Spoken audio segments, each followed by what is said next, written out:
Chapter 14, Part 2 of Autobiography of Theodore Roosevelt. The Monroe Doctrine and the Panama Canal, Part 2. By far the most important action I took in foreign affairs during the time I was President related to the Panama Canal. Here again there was much accusation about my having acted in an unconstitutional manner, a position which can be upheld only if Jefferson's action in acquiring Louisiana be treated as unconstitutional, and at different stages of the affair believers in a do-nothing policy denounced me as having usurped authority, which meant that when nobody else could or would exercise efficient authority, I exercised it. During the nearly 400 years that had elapsed since Balboa crossed the isthmus, there had been a good deal of talk about building an isthmus canal, and there had been various discussions of the subject and negotiations about it in Washington for the previous half-century. So far it had all resulted merely in conversation, and the time had come when, unless somebody was prepared to act with decision, we would have to resign ourselves to at least half a century of further conversation. Under the Hay-Pauncefote Treaty, signed shortly after I became President, and thanks to our negotiations with the French Panama Company, the United States at last acquired a possession, so far as Europe was concerned, which warranted her in immediately undertaking the task. It remained to decide where the canal should be, whether along the line already pioneered by the French Company in Panama or in Nicaragua. Panama belonged to the Republic of Colombia. Nicaragua bid eagerly for the privilege of having the United States build the canal through her territory. As long as it was doubtful which route we would decide upon, Colombia extended every promise of friendly cooperation. At the Pan American Congress in Mexico her delegate joined in the unanimous vote which requested the United States forthwith build the canal, and at her eager request we negotiated the Hay-Herran Treaty with her, which gave us the right to build the canal across Panama. A board of experts sent to the isthmus had reported that this route was better than the Nicaragua route, and that it would be well to build the canal over it, provided we could purchase the rights of the French Company for $40 million, but that otherwise they would advise taking the Nicaragua route.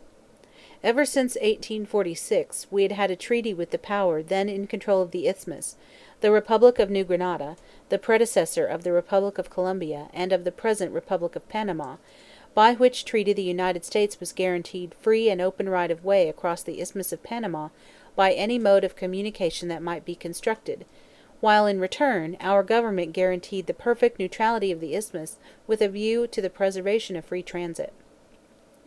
For nearly 50 years we had asserted the right to prevent the closing of this highway of commerce. Secretary of State Cass in 1858 officially stated the American position as follows: "Sovereignty has its duties as well as its rights, and none of these local governments, even if administered with more regard to the just demands of other nations than they have been, would be permitted, in a spirit of Eastern isolation, to close the gates of intercourse of the great highways of the world, and justify the act by the pretension that these avenues of trade and travel belong to them, and that they choose to shut them, or, what is almost equivalent, to encumber them with such unjust relations as would prevent their general use." We had again and again been forced to intervene to protect the transit across the isthmus, and the intervention was frequently at the request of Colombia herself. The effort to build a canal by private capital had been made under de Lesseps, and had resulted in lamentable failure. Every serious proposal to build the canal in such manner had been abandoned. The United States had repeatedly announced that we would not permit it to be built or controlled by any Old World government. Colombia was utterly impotent to build it herself. Under these circumstances it had become a matter of imperative obligation that we should build it ourselves without further delay. I took final action in 1903. During the preceding 53 years the governments of New Granada and of its successor, Colombia, had been in a constant state of flux, and the state of Panama had sometimes been treated as almost independent, in a loose federal league, and sometimes as the mere property of the government at Bogota, and there had been innumerable appeals to arms, sometimes of adequate, sometimes for inadequate reasons. The following is a partial list of the disturbances on the Isthmus of Panama during the period in question, as reported to us by our consuls. It is not possible to give a complete list, and some of the reports that speak of revolutions must mean unsuccessful revolutions. May 22, 1850. Outbreak. 2 Americans killed. War vessel demanded to quell outbreak. October 1850. Revolutionary plot to bring about independence of the Isthmus. July 22, 1851. Revolution in 4 southern provinces. November 14, 1851. Outbreak at Chagres. Man of war requested for Chagres. June 27, 1853. Insurrection at Bogota and consequent disturbance on Isthmus. War vessel demanded. May 23, 1854. Political disturbances. War vessel requested. June 28, 1854. Attempted revolution. October 24, 1854. Independence of Isthmus demanded by provincial legislature. April 1856. Riot and massacre of Americans. May 4, 1856. Riot. May 18, 1856. Riot. June 3, 1856. Riot. October 2, 1856. Conflict between 2 native parties. United States force landed. December 18, 1858. Attempted secession of Panama. April 1859. Riots. September 1860. Outbreak. October 4, 1860. Landing of United States forces in consequence. May 23, 1861. Intervention of the United States force required by Intendente. October 2, 1861. Insurrection and Civil War. April 4, 1862. Measures to prevent rebels crossing Isthmus. June 13, 1862. Mosquera's troops refused admittance to Panama. March 1865. Revolution and United States troops landed. August 1865. Riots. Unsuccessful attempt to invade Panama. March 1866. Unsuccessful revolution. April 1867. Attempt to overthrow government. August 1867. Attempt at revolution. July 5, 1868. Revolution. Provisional government inaugurated. August 29, 1868. Revolution. Provisional government overthrown. April 1871. Revolution, followed apparently by counter-revolution. April 1873. Revolution and Civil War which lasted to October 1875. August 1876. Civil War which lasted until April 1877. July 1878. Rebellion. December 1878. Revolt. April 1879. Revolution. June 1879. Revolution. March 1883. Riot. May 1883. Riot. June 1884. Revolutionary attempt. December 1884. Revolutionary attempt. January 1885. Revolutionary disturbances. March 1885. Revolution. April 1887. Disturbance on Panama Railroad. November 1887. Disturbance on line of Canal.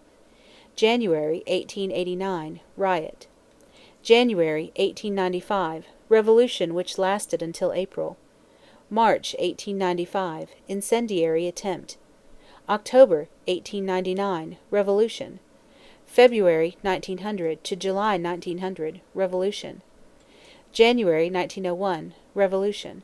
July 1901. Revolutionary disturbances. September 1901.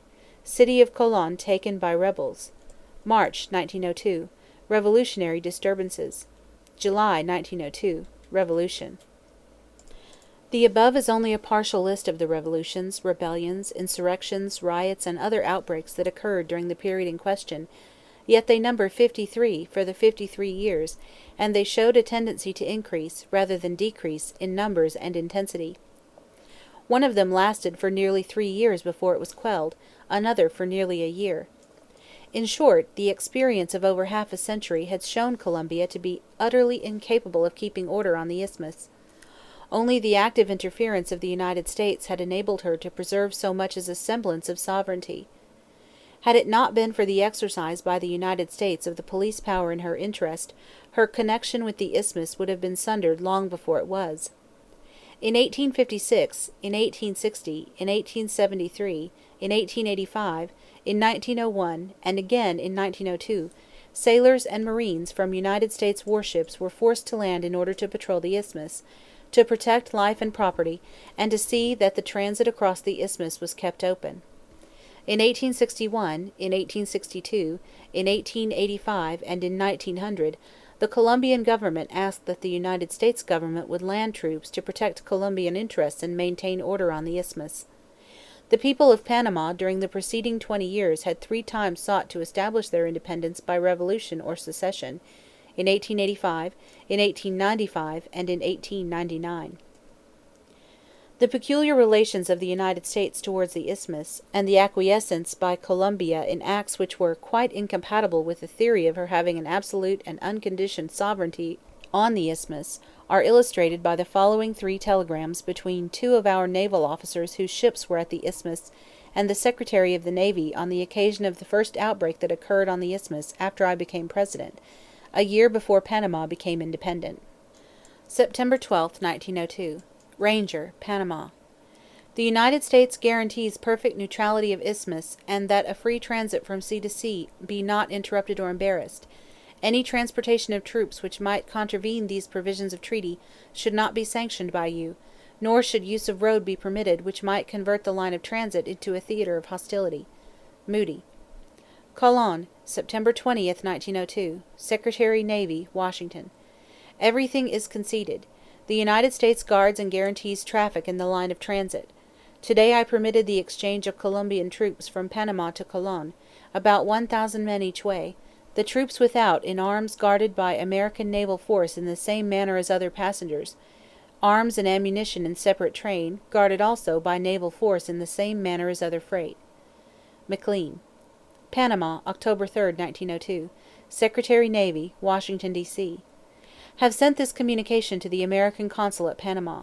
Inform Governor, while trains running under United States protection, I must decline transportation any combatants, ammunition, arms, which might cause interruption to traffic or convert line of transit into theater hostilities. Casey.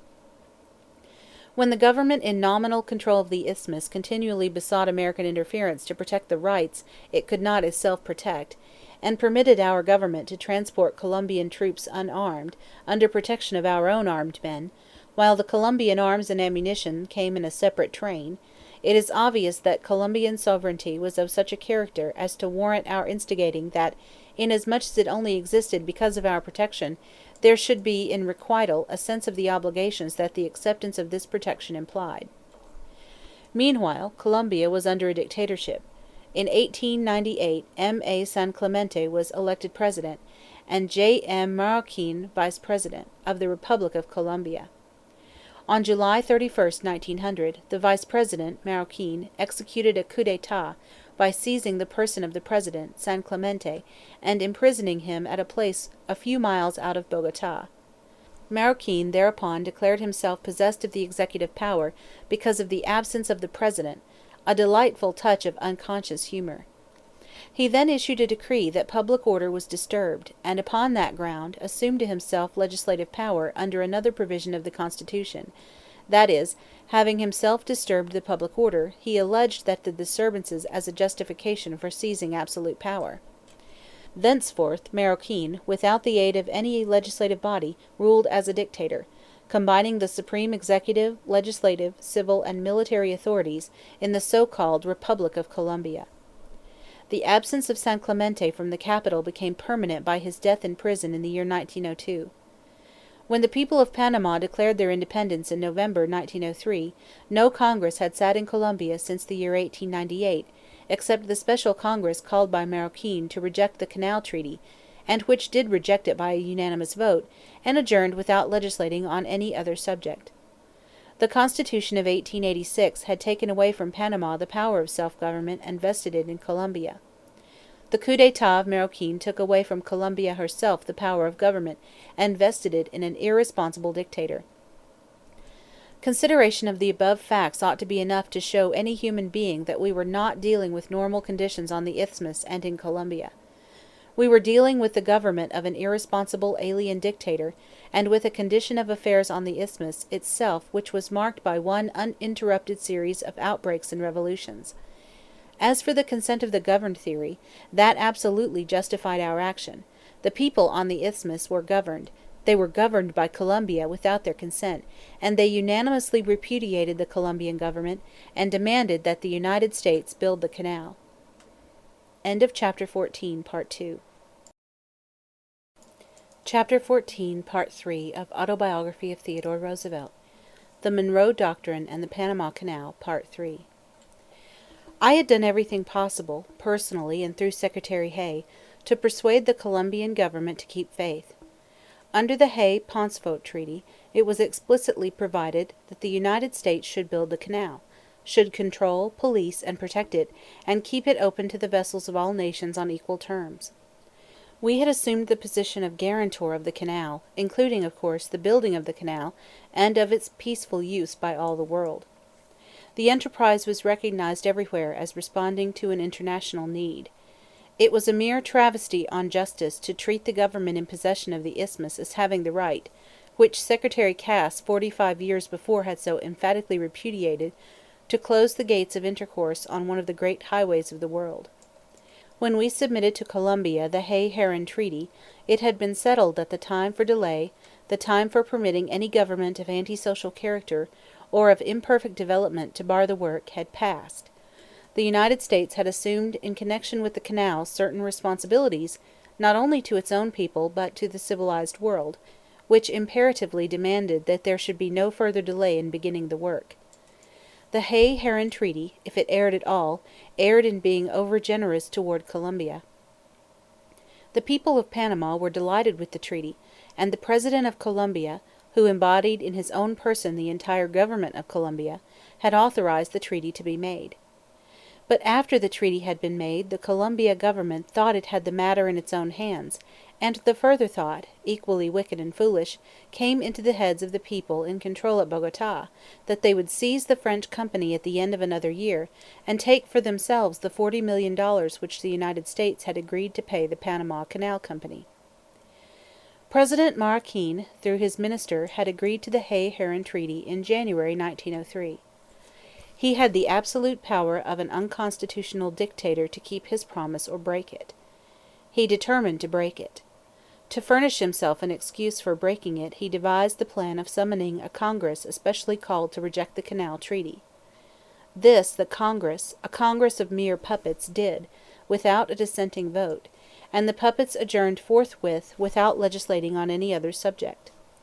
The fact that this was a mere sham, and that the President had entire power to confirm his own treaty and act on it if he desired, was shown as soon as the revolution took place, for on November 6 General Reyes of Colombia addressed the American minister at Bogota, on behalf of President Maroquin, saying that if the government of the United States would land troops and restore the Colombian sovereignty, the Colombian President would declare martial law, and by virtue of vested constitutional authority, when public order is disturbed, would approve by decree the ratification of the Canal Treaty as signed, or if the government of the United States prefers, would call an extra session of the Congress, with new and friendly members, next May to approve the treaty. This, of course, is proof positive that the Colombian dictator had used his Congress as a mere shield, and a sham shield at that, and it shows how utterly useless it would have been to further trust his good faith in the matter. When in August 1903 I became convinced that Colombia intended to repudiate the treaty made the preceding January, under cover of securing its rejection by the Colombian legislature, I began carefully to consider what should be done. By my direction, Secretary Hay, personally and through the minister at Bogota, repeatedly warned Colombia that grave consequences might follow her rejection of the treaty.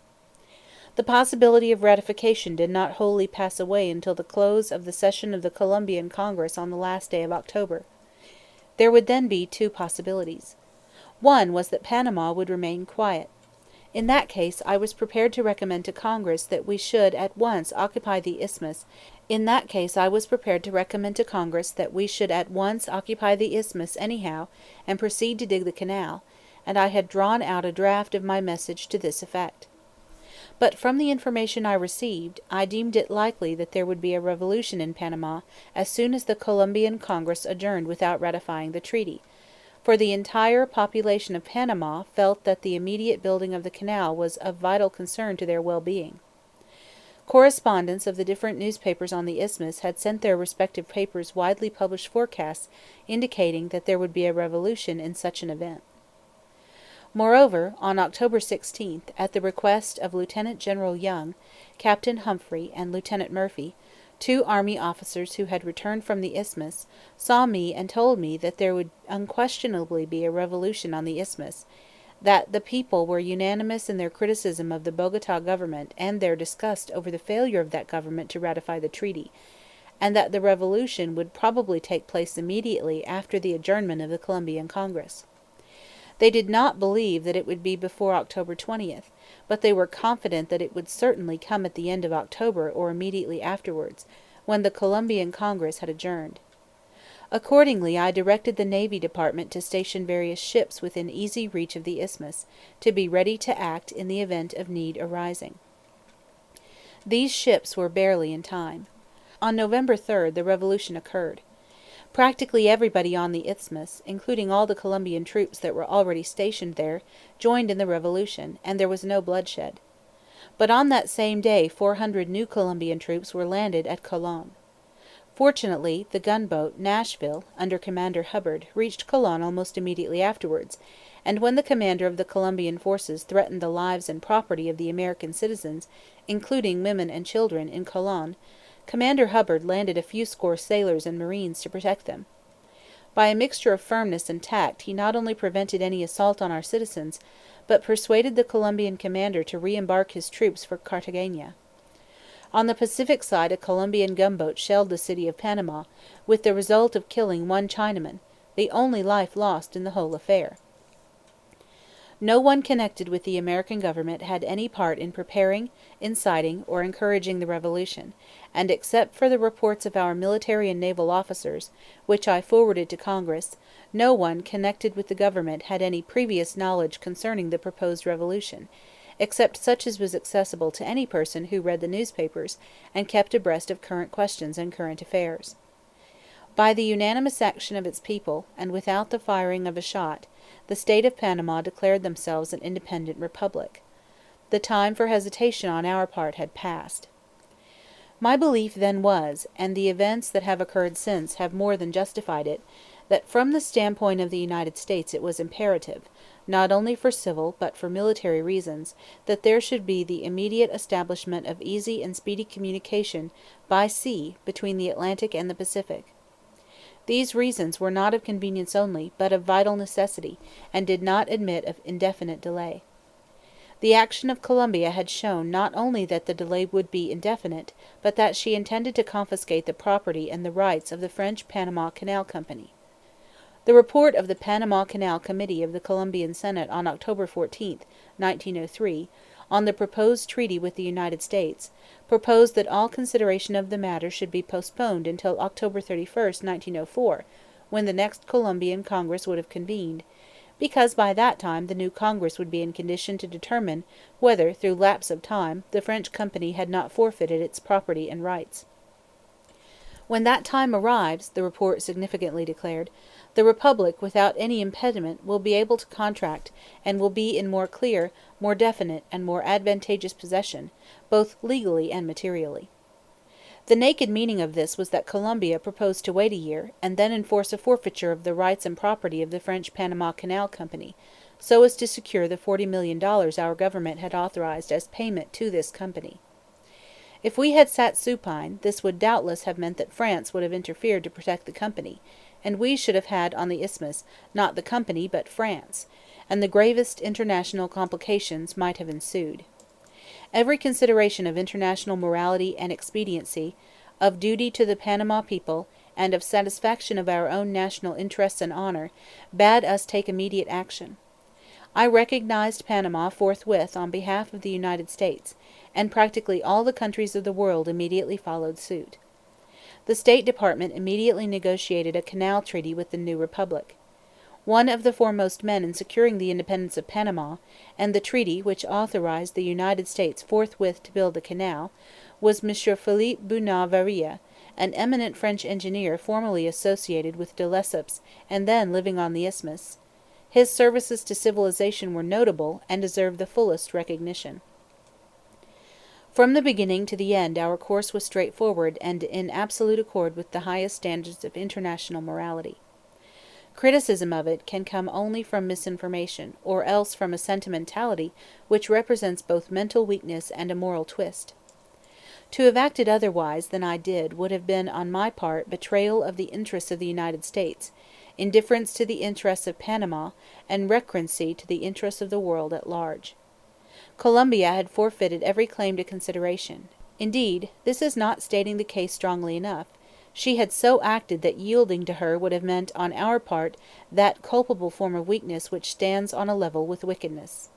As for me personally, if I had hesitated to act, and had not in advance discounted the clamor of those Americans who have made a fetish of disloyalty to their country, I should have esteemed myself as deserving a place in Dante's Inferno beside the faint-hearted cleric who was guilty of il gran rifiuto. The facts I have given above are mere bald statements from the record. They show that from the beginning there had been an acceptance of our right to insist on free transit, in whatever form was best, across the isthmus, and that towards the end there had been a no less universal feeling that it was our duty to the world to provide this transit in the shape of a canal. The resolution of the Pan-American Congress was practically a mandate to this effect.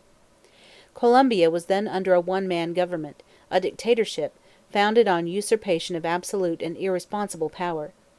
She eagerly pressed us to enter into an agreement with her as long as there was any chance of our going to the alternative route through Nicaragua. When she thought we were committed, she refused to fulfill the agreement, with the avowed hope of seizing the French company's property for nothing and thereby holding us up. This was a bit of pure bandit morality. It would have achieved its purpose had I possessed as weak a moral fibre as those of my critics who announced that I ought to have confined my action to feeble scolding and temporizing until the opportunity for action passed. I did not lift my finger to incite the revolutionists. The right simile to use is totally different. I simply ceased to stamp out the different revolutionary fuses that were already burning. When Columbia committed flagrant wrong against us, I considered it no part of my duty to aid and abet her in her wrongdoing at our expense, and also at the expense of Panama, of the French company, and of the world generally. There had been 50 years of continuous bloodshed and civil strife in Panama. Because of my action, Panama has now known 10 years of such peace and prosperity as she never before saw during the 4 centuries of her existence. For in Panama, as in Cuba and Santo Domingo, it was the action of the American people, against the outcries of the professed apostles of peace, which alone brought peace. We gave to the people of Panama self-government, and freed them from subjection to alien oppressors. We did our best to get Columbia to let us treat her with a more than generous justice. We exercised patience to beyond the verge of proper forbearance. When we did act and recognize Panama, Columbia at once acknowledged her own guilt by promptly offering to do what we had demanded, and what she protested it was not in her power to do. But the offer came too late. What we would have gladly done before, it had by that time become impossible for us honorably to do, for it would have necessitated our abandoning the people of Panama, our friends, and turning them over to their and our foes, who would have wreaked vengeance on them precisely because they had shown friendship to us. Columbia was solely responsible for her own humiliation, and she had not then, and has not now, one shadow of claim upon us, moral or legal. All the wrong that was done by her. If, as representing the American people, I had not acted precisely as I did, I would have been an unfaithful or incompetent representative, and inaction at that crisis would have meant not only indefinite delay in building the canal, but also practical admission on our part that we were not fit to play the part on the isthmus which we had arrogated to ourselves. I acted on my own responsibility in the Panama matter. John Hay spoke of this action as follows: "The action of the President in the Panama matter is not only in the strictest accordance with the principles of justice and equity, and in line with all the best precedents of our public policy, but it was the only course he could have taken in compliance with our treaty rights and obligations." I deeply regretted, and now deeply regret, the fact that the Colombian government rendered it imperative for me to take the action I took, but I had no alternative, consistent with the full performance of my duty to my own people and to the nations of mankind. For, be it remembered, that certain other nations, Chile, for example, will probably benefit even more by our action than will the United States itself. I am well aware that the Colombian people have many fine traits, that there is among them a circle of high-bred men and women which would reflect honor on the social life of any country, and that there has been an intellectual and literary development within this small circle which partially atones for the stagnation and illiteracy of the mass of the people. And I also know that even the illiterate mass possesses many sterling qualities. But unfortunately, in international matters, every nation must be judged by the action of its government. The good people in Colombia apparently made no effort, certainly no successful effort, to cause the government to act with reasonable good faith towards the United States, and Colombia had to take the consequences. If Brazil, or the Argentine, or Chile had been in possession of the isthmus, doubtless the canal would have been built under the governmental control of the nation thus controlling the isthmus, with the hearty acquiescence of the United States and of all other powers. But in the actual fact the canal would not have been built at all save for the action I took. If men choose to say that it would have been better not to build it, than to build it as the result of such an action, their position, although foolish, is compatible with belief in their wrong-headed sincerity. But it is hypocrisy, alike odious and contemptible, for any man to say both that we ought to have built the canal, and that we ought not to have acted in the way we did.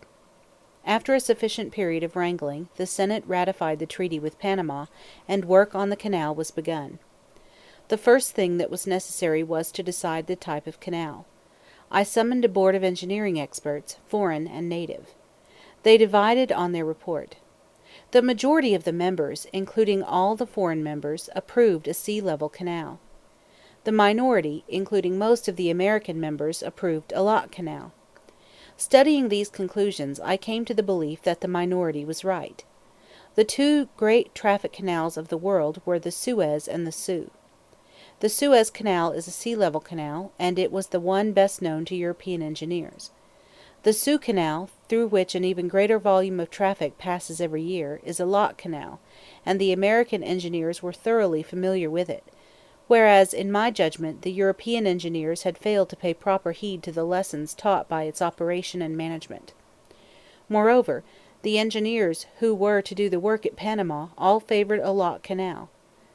I came to the conclusion that a sea-level canal would be slightly less exposed to damage in the event of war, that the running expenses, apart from the heavy cost of interest on the amount necessary to build it, would be less, and that for small ships the time of transit would be less. But I also came to the conclusion that the lock canal, at the proposed level, would only cost about half as much to build and would be built in half the time, with much less risk, that for large ships the transit would be quicker, and that taking into account the interest saved, the cost of maintenance would be less. Accordingly, I recommended to Congress, on February 19, 1906, that a lock canal should be built, and my recommendation was adopted. Congress insisted upon having it built by a commission of several men. I tried faithfully to get good work out of the commission, and found it quite impossible, for a many-headed commission is an extremely poor executive instrument. At last I put Colonel Goethals in as head of the commission. Then, when Congress still refused to make the commission single-headed, I solved the difficulty by an executive order of January 6, 1908, which practically accomplished the object by enlarging the powers of the chairman, making all the other members of the commission dependent upon him, and thereby placing the work under one-man control. Dr. Gorgas had already performed an inestimable service by caring for the sanitary conditions so thoroughly as to make the isthmus as safe as a health resort. Colonel Goethals proved to be the man of all others to do the job. It would be impossible to overstate what he has done. It is the greatest task of any kind that any man in the world has accomplished during the years that Colonel Goethals has been at work. It is the greatest task of its kind that has ever been performed in the world at all. Colonel Goethals has succeeded in instilling into the men under him a spirit which elsewhere has been found only in a few victorious armies. It is proper and appropriate that, like the soldiers of such armies, they should receive medals which are allotted to each man who has served for a sufficient length of time. A finer body of men has never been gathered by any nation than the men who have done the work of building the Panama Canal. The conditions under which they have lived and have done their work have been better than in any similar work ever undertaken in the tropics. They have all felt an eager pride in their work, and they have made, not only America, but the whole world their debtors by what they have accomplished. Appendix. Colombia, The proposed message to Congress. The rough draft of the message I had proposed to send Congress ran as follows: The Colombian government, through its representative here, and directly in communication with our representative at Colombia, has refused to come to any agreement with us, and has delayed action so as to make it evident that it intends to make extortionate and improper terms with us. The Isthmian Canal Bill was, of course, passed upon the assumption that whatever route was used, the benefit to the particular section of the isthmus through which it passed would be so great that the country controlling this part would be eager to facilitate the building of the canal. It is out of the question to submit to extortion on the part of a beneficiary of the scheme. All the labor, all the expense, all the risk are to be assumed by us and the skill shown by us. Those controlling the ground through which the canal is to be put are wholly incapable of building it. Yet the interest of international commerce generally and the interest of this country generally demands that the canal should be begun with no needless delay. The refusal of Colombia properly to respond to our sincere and earnest efforts to come to an agreement, or to pay heed to the many concessions we have made, renders it, in my judgment, necessary that the United States should take immediate action on one of two lines. Either we should drop the Panama Canal project and immediately begin work on the Nicaraguan Canal, or else we should purchase all the rights of the French company, and without any further parley with Colombia, enter upon the completion of the canal which the French company has begun.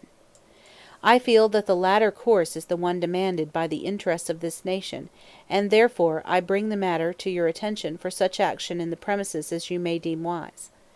If in your judgment it is better not to take such action, then I shall proceed at once with the Nicaraguan Canal. The reason that I advocate the action above outlined in regard to the Panama Canal is, in the first place, the strong testimony of the experts that this route is the most feasible, and in the next place, the impropriety from an international standpoint of permitting such conduct as that to which Colombia seems to incline. The testimony of the experts is very strong, not only that the Panama route is feasible, but that in the Nicaragua route we may encounter some unpleasant surprises, and that it is far more difficult to forecast the result with any certainty as regards this latter route. As for Colombia's attitude, it is incomprehensible upon any theory of desire to see the canal built upon the basis of mutual advantage, alike to those building it and to Colombia herself. All we desire to do is to take up the work begun by the French government and to finish it. Obviously, it is Colombia's duty to help towards such a completion. We are most anxious to come to an agreement with her, in which most scrupulous care should be taken to guard her interests and ours. But we cannot consent to permit her to block the performance of the work, which it is so greatly to our interest immediately to begin and carry through. Shortly after this rough draft was dictated, the Panama Revolution came, and I never thought of the rough draft again until I was accused of having instigated the revolution. This accusation is preposterous in the eyes of any one who knows the actual conditions at Panama. Only the menace of action by us in the interest of Colombia kept down revolution. As soon as Colombia's own conduct removed such menace, all check on the various revolutionary movements, there were at least three, from entirely separate sources, ceased, and then an explosion was inevitable, for the French company knew that all their property would be confiscated if Colombia put through her plans, and the entire people of Panama felt that if in disgust with Colombia's extortions the United States turned to Nicaragua, they, the people of Panama, would be ruined. Knowing the character of those then in charge of the Colombian government, I was not surprised at their bad faith, but I was surprised at their folly. They apparently had no idea either of the power of France or the power of the United States, and expected to be permitted to commit wrong with impunity, just as Castro in Venezuela had done. The difference was that, unless we acted in self-defense, Colombia had it in her power to do us serious harm, and Venezuela did not have such power. Colombia's wrongdoing, therefore, recoiled on her own head. There was no new lesson taught. It ought already to have been known to every one that wickedness, weakness, and folly combined rarely fail to meet punishment, and that the intent to do wrong, when joined to the inability to carry the evil purpose to a successful conclusion, inevitably reacts on the wrongdoer. For the full history of the acquisition and building of the canal, see The Panama Gateway by Joseph Buckland Bishop, Scribner's Sons. Mr. Bishop has been for 8 years Secretary of the Commission and is one of the most efficient of the many efficient men to whose work on the Isthmus America owes so much. End of chapter 14. Chapter 15, Part 1 of Autobiography of Theodore Roosevelt. The Peace of Righteousness, Part 1. There can be no nobler cause for which to work than the peace of righteousness, and high honor is due those serene and lofty souls who with wisdom and courage, with high idealism tempered by sane facing of the actual facts of life, have striven to bring nearer the day when armed strife between nation and nation, between class and class, between man and man, shall end throughout the world. Because all this is true, it is also true that there are no men more ignoble or more foolish, no men whose actions are fraught with greater possibility of mischief to their country and to mankind than those who exalt unrighteous peace as better than righteous war. The men who have stood highest in our history, as in the history of all countries, are those who scorned injustice, who were incapable of oppressing the weak, or of permitting their country, with their consent, to oppress the weak, but who did not hesitate to draw the sword when to leave it undrawn meant inability to arrest triumphant wrong. All this is so obvious that it ought not be necessary to repeat it.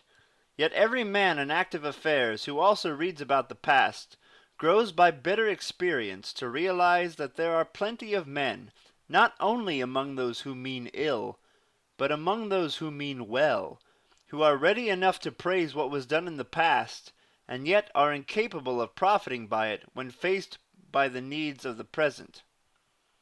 During our generations, this seems to have been peculiarly the case among the men who have become obsessed with the idea of obtaining universal peace by some cheap, patent panacea.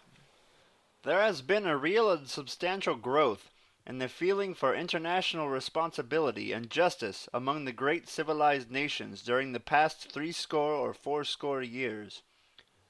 There has been a real growth of recognition of the fact that moral turpitude is involved in the wrongdoing of one nation by another, and that in most cases war is an evil method of settling international difficulties. But as yet, there has been only a rudimentary beginning of the development of international tribunals of justice, and there has been no development at all of any international police power. Now, as I have already said, the whole fabric of municipal law, of law within each nation, rests ultimately upon the judge and the policeman, and the complete absence of the policeman, and the most complete absence of the judge in international affairs, prevents there being as yet any real homology between municipal and international law. Moreover, the questions which sometimes involve nations in war are far more difficult and complex than any questions that affect merely individuals. Almost every great nation has inherited certain questions, either with other nations or with sections of its own people, which it is quite impossible, in the present state of civilization, to decide, as matters between private individuals can be decided. During the last century, at least half of the wars that have been fought have been civil and not foreign wars. There are big and powerful nations which habitually commit either upon other nations or upon sections of their own people wrongs so outrageous as to justify even the most peaceful persons in going to war. There are also weak nations so utterly incompetent either to protect the rights of foreigners against their own citizens or to protect their own citizens against foreigners, that it becomes a matter of sheer duty for some outside power to interfere in connection with them. As yet, in neither case is there any efficient method of getting international action, and if joint action by several powers is secured, the result is usually considerably worse than if only one power interfered. The worst infamies of modern times, such affairs as the massacres of the Armenians by the Turks, for instance, have been perpetuated in a time of nominally profound international peace. when there has been a concert of big powers to prevent the breaking of this peace, although only by breaking it could the outrages be stopped.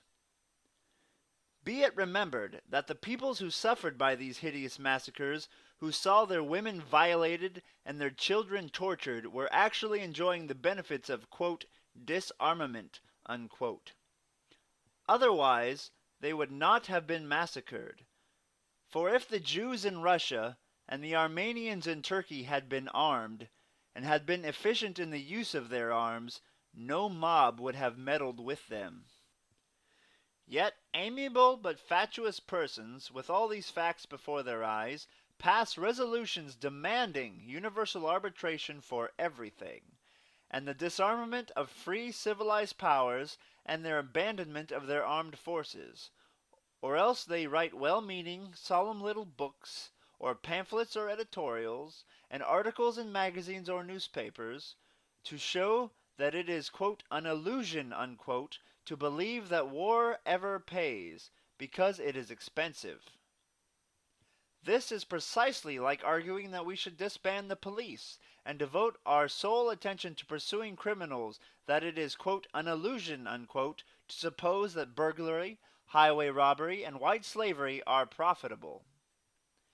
It is almost useless to attempt to argue with these well-intentioned persons, because they are suffering under an obsession and are not open to reason. They go wrong at the outset, for they lay all the emphasis on peace and none at all on righteousness. They are not all of them physically timid men, but they are usually men of soft life, and they rarely possess a high sense of honor or keen patriotism. They rarely try to prevent their fellow countrymen from insulting or wronging the people of other nations, but they always ardently advocate that we in our turn shall tamely submit to wrong and insult from other nations. As Americans, their folly is peculiarly scandalous, because if the principles they now uphold are right, it means that it would have been better that Americans should never have achieved their independence, and better that, in 1861, they should have peacefully submitted to seeing their country split into half a dozen jangling confederacies and slavery made perpetual. If unwilling to learn from their own history, let those who think that it is, quote, an illusion, unquote, to believe that a war never benefits a nation, look at the difference between China and Japan. China has neither a fleet nor an efficient army. It is a huge civilized empire, one of the most populous on the globe, and it has been the helpless prey of outsiders because it does not possess the power to fight. Japan stands on a footing of equality with European and American nations because it does possess this power. China now sees Japan, Russia, Germany, England, and France in possession of fragments of her empire, and has twice within the lifetime of the present generation seen her capital in the hands of allied invaders, because she, in very fact, realizes the ideals of the persons who wish the United States to disarm, and then trust that our helplessness will secure us a contemptuous immunity from attack by outside nations. The chief trouble comes from the entire inability of these worthy people to understand that they are demanding things that are mutually incompatible when they demand peace at any price and also justice and righteousness. I remember one representative of their number who used to write little sonnets on behalf of the Mahdi and the Sudanese, these sonnets setting forth the need that the Sudan should be both independent and peaceful. As a matter of fact, the Sudan valued independence only because it desired to war against all Christians and to carry out an unlimited slave trade. It was, quote, independent, unquote, under the Mahdi for a dozen years, and during those dozen years the bigotry, tyranny, and cruel religious intolerance were such as flourished in the 7th century. And in spite of systematic slave raids, the population decreased by nearly 2/3, and practically all the children died. Peace came, well-being came, freedom from rape and murder and torture and highway robbery, and every brutal gratification of lust and greed came only when the Sudan lost its independence and passed under English rule. Yet this well-meaning little sonneteer sincerely felt that his verses were issued in the cause of humanity. Looking back from the vantage point of a score of years, probably everyone will agree that he was an absurd person. But he was not one whit more absurd than most of the more prominent persons who advocate disarmament by the United States, the cessation of upbuilding the Navy, and the promise to agree to arbitrate all matters, including those affecting our national interests and honor, with all foreign nations. These persons would do no harm if they affected only themselves. Many of them are, in the ordinary relations of life, good citizens. They are exactly like the other good citizens who believe that enforced universal vegetarianism or anti-vaccination is the panacea for all ills. But in their particular case, they are able to do harm because they affect our relations with foreign powers, so that other men pay the debt which they themselves have really incurred. It is the foolish peace at any price persons who try to persuade our people to make unwise and improper treaties, or to stop building up the Navy. But if trouble comes, and the treaties are repudiated, or there is a demand for armed intervention, it is not these people who will pay anything. They will stay at home in safety, and leave brave men to pay in blood, and honest men to pay in shame, for their folly. The trouble is that our policy is apt to go in zigzags, because different sections of our people exercise, at different times, unequal pressure on our government. One class of our citizens clamors for treaties impossible of fulfillment, and improper to fulfill.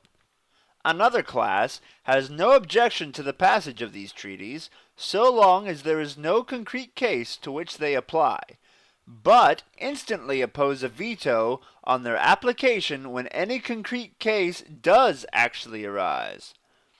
One of our cardinal doctrines is freedom of speech, which means freedom of speech about foreigners as well as about ourselves. And insomuch as we exercise this right, with complete absence of restraint, we cannot expect other nations to hold us harmless unless in the last resort we are able to make our own words good by our deeds. One class of our citizens indulges in gushing promises to do everything for foreigners. Another class offensively and improperly reviles them. And it is hard to say which class more thoroughly misrepresents the sober, self-respecting judgment of the American people as a whole. The only safe rule is to promise little, and faithfully to keep every promise, to speak softly, and carry a big stick. A prime need for our nation, as of course for every other nation, is to make up its mind definitely what it wishes, and not to try to pursue paths of conduct incompatible with the other. If this nation is content to be the China of the New World, then and only then can it afford to do away with the Navy and the Army.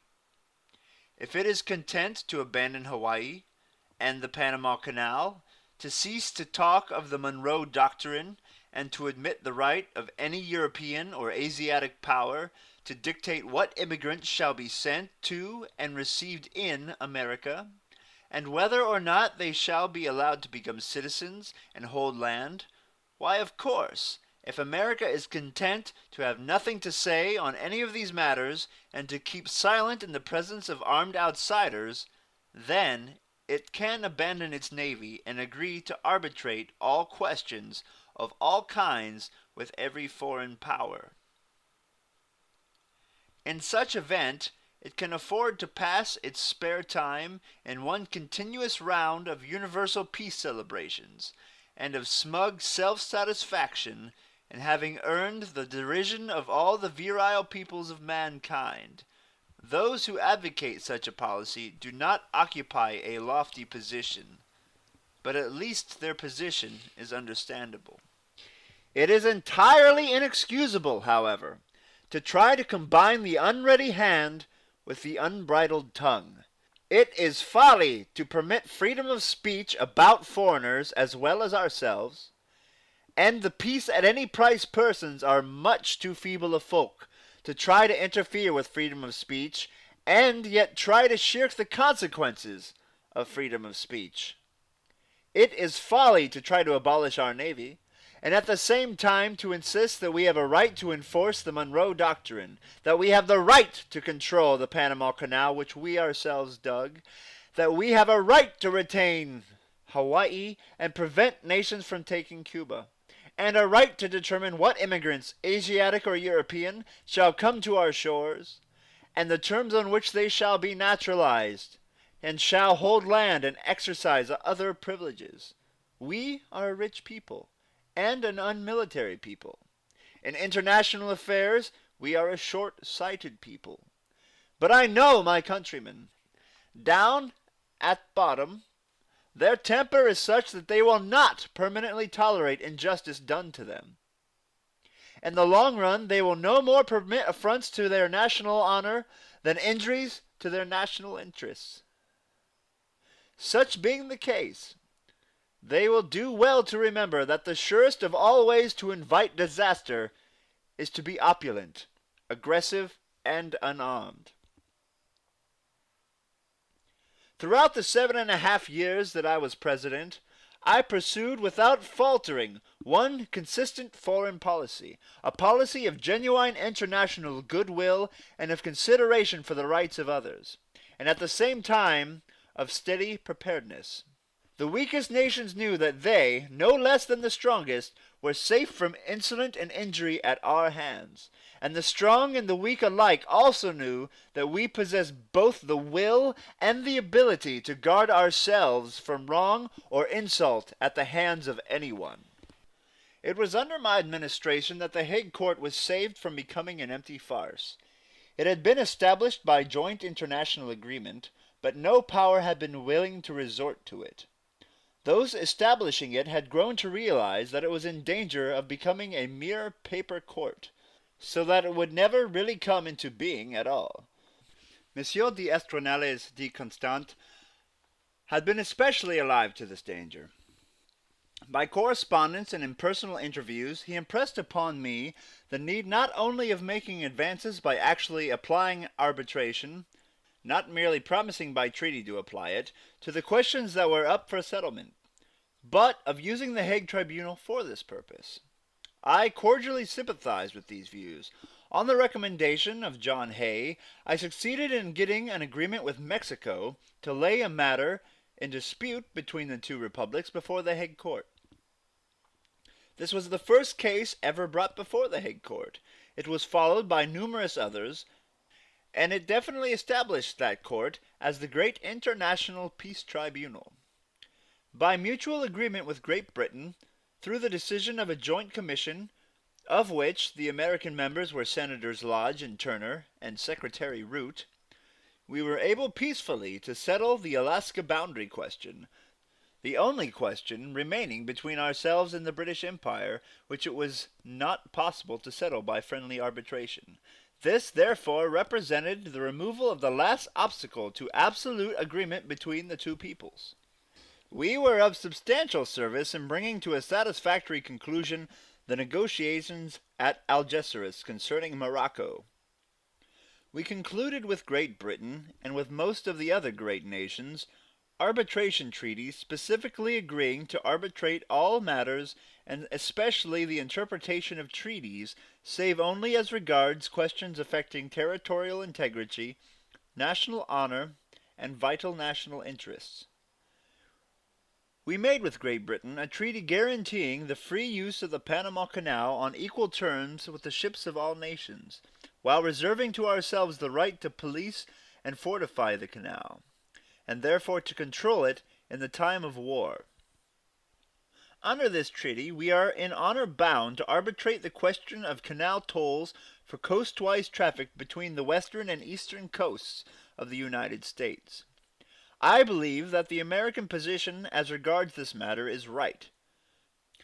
I also believe that under the arbitration treaty, we are in honor bound to submit the matter to arbitration in view of Great Britain's contention, although I hold it to be an unwise contention that our position is unsound.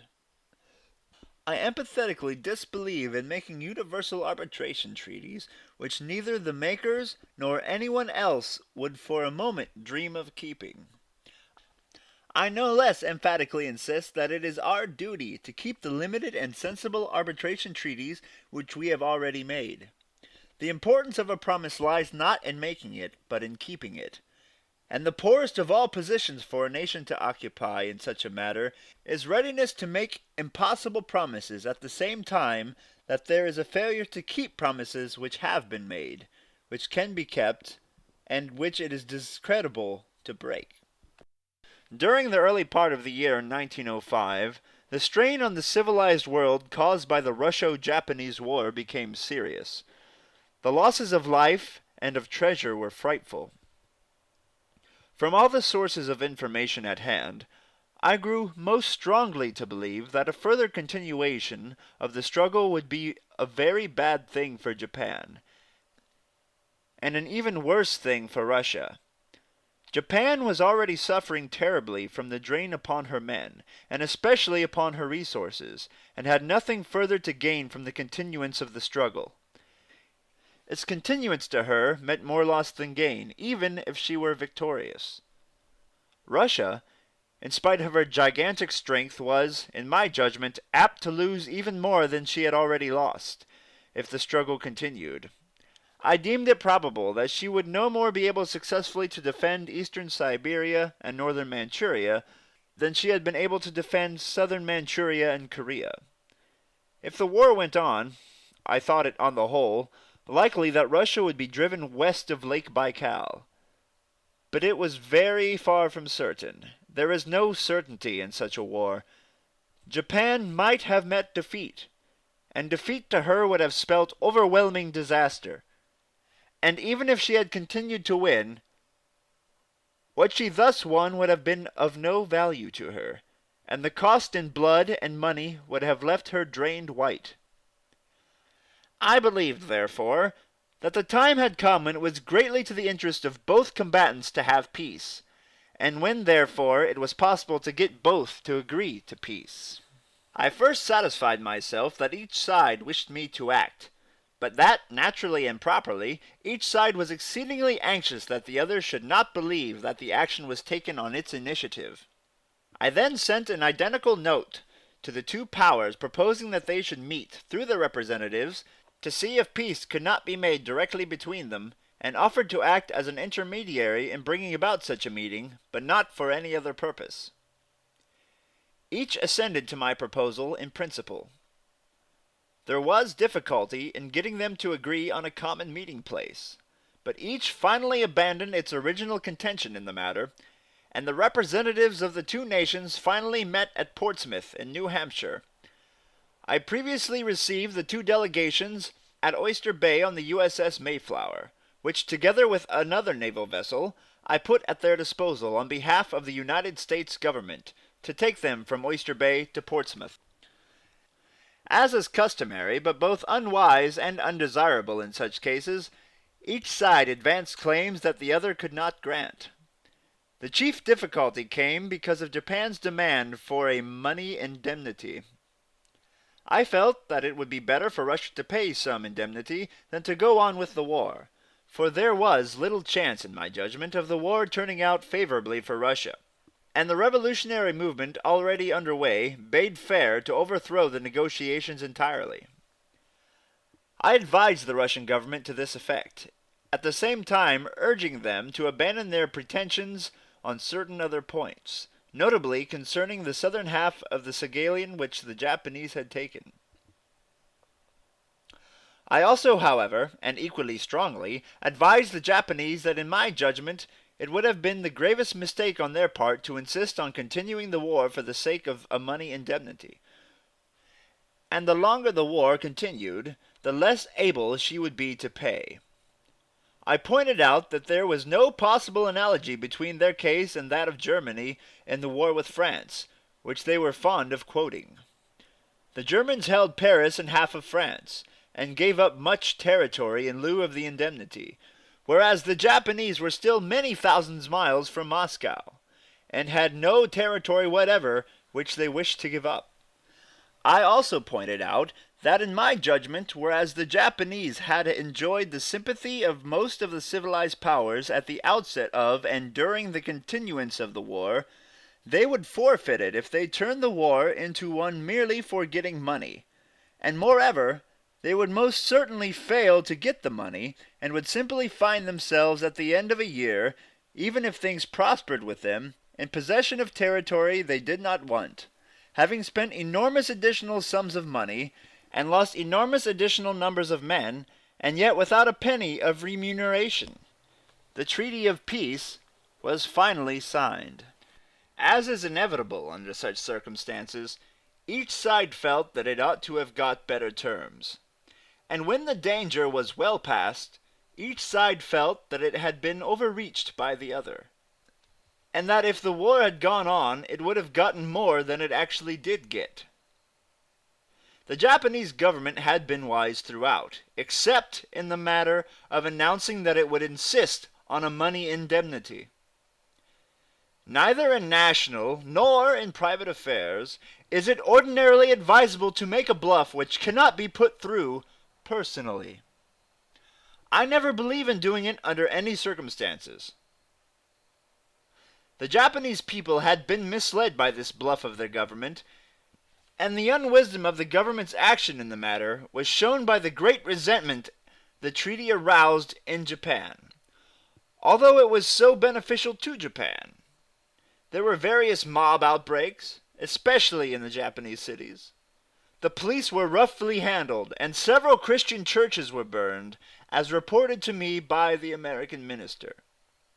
In both Russia and Japan, I believe that the net result as regards myself was a feeling of injury and of dislike of me among the people at large.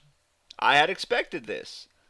I regarded it as entirely neutral, and I did not resent it in the least. The governments of both nations behaved towards me not only with correct and entire propriety, but with much courtesy and the fullest acknowledgment of the good effect of what I had done, and in Japan at least, I believe that the leading men sincerely felt I had been their friend.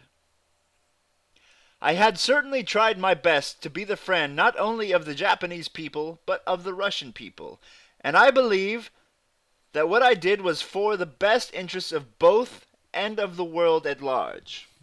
During the course of the negotiations, I tried to enlist the aid of the governments of one nation which was friendly to Russia, and of another nation which was friendly to Japan, in helping to bring about peace.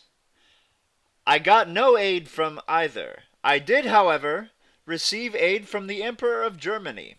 His ambassador at St. Petersburg was the one ambassador who helped the American ambassador, Mr. Meyer, at delicate and doubtful points of the negotiations. Mr. Meyer, who was with the exception of Mr. White, the most useful diplomat in the American service, rendered literally invaluable aid by insisting upon himself seeing the Tsar at critical periods of the transaction, when it was no longer possible for me to act successfully through the representatives of the Tsar, who were often at cross purposes with one another. As a result of the Portsmouth peace, I was given the Nobel Peace Prize. This consisted of a medal, which I kept, and a sum of $40,000, which I turned over as a foundation of industrial peace to a board of trustees, which included Oscar Strauss, Seth Low, and John Mitchell. In the present state of the world's development, industrial peace is even more essential than international peace, and it was fitting and appropriate to devote the Peace Prize to such a purpose.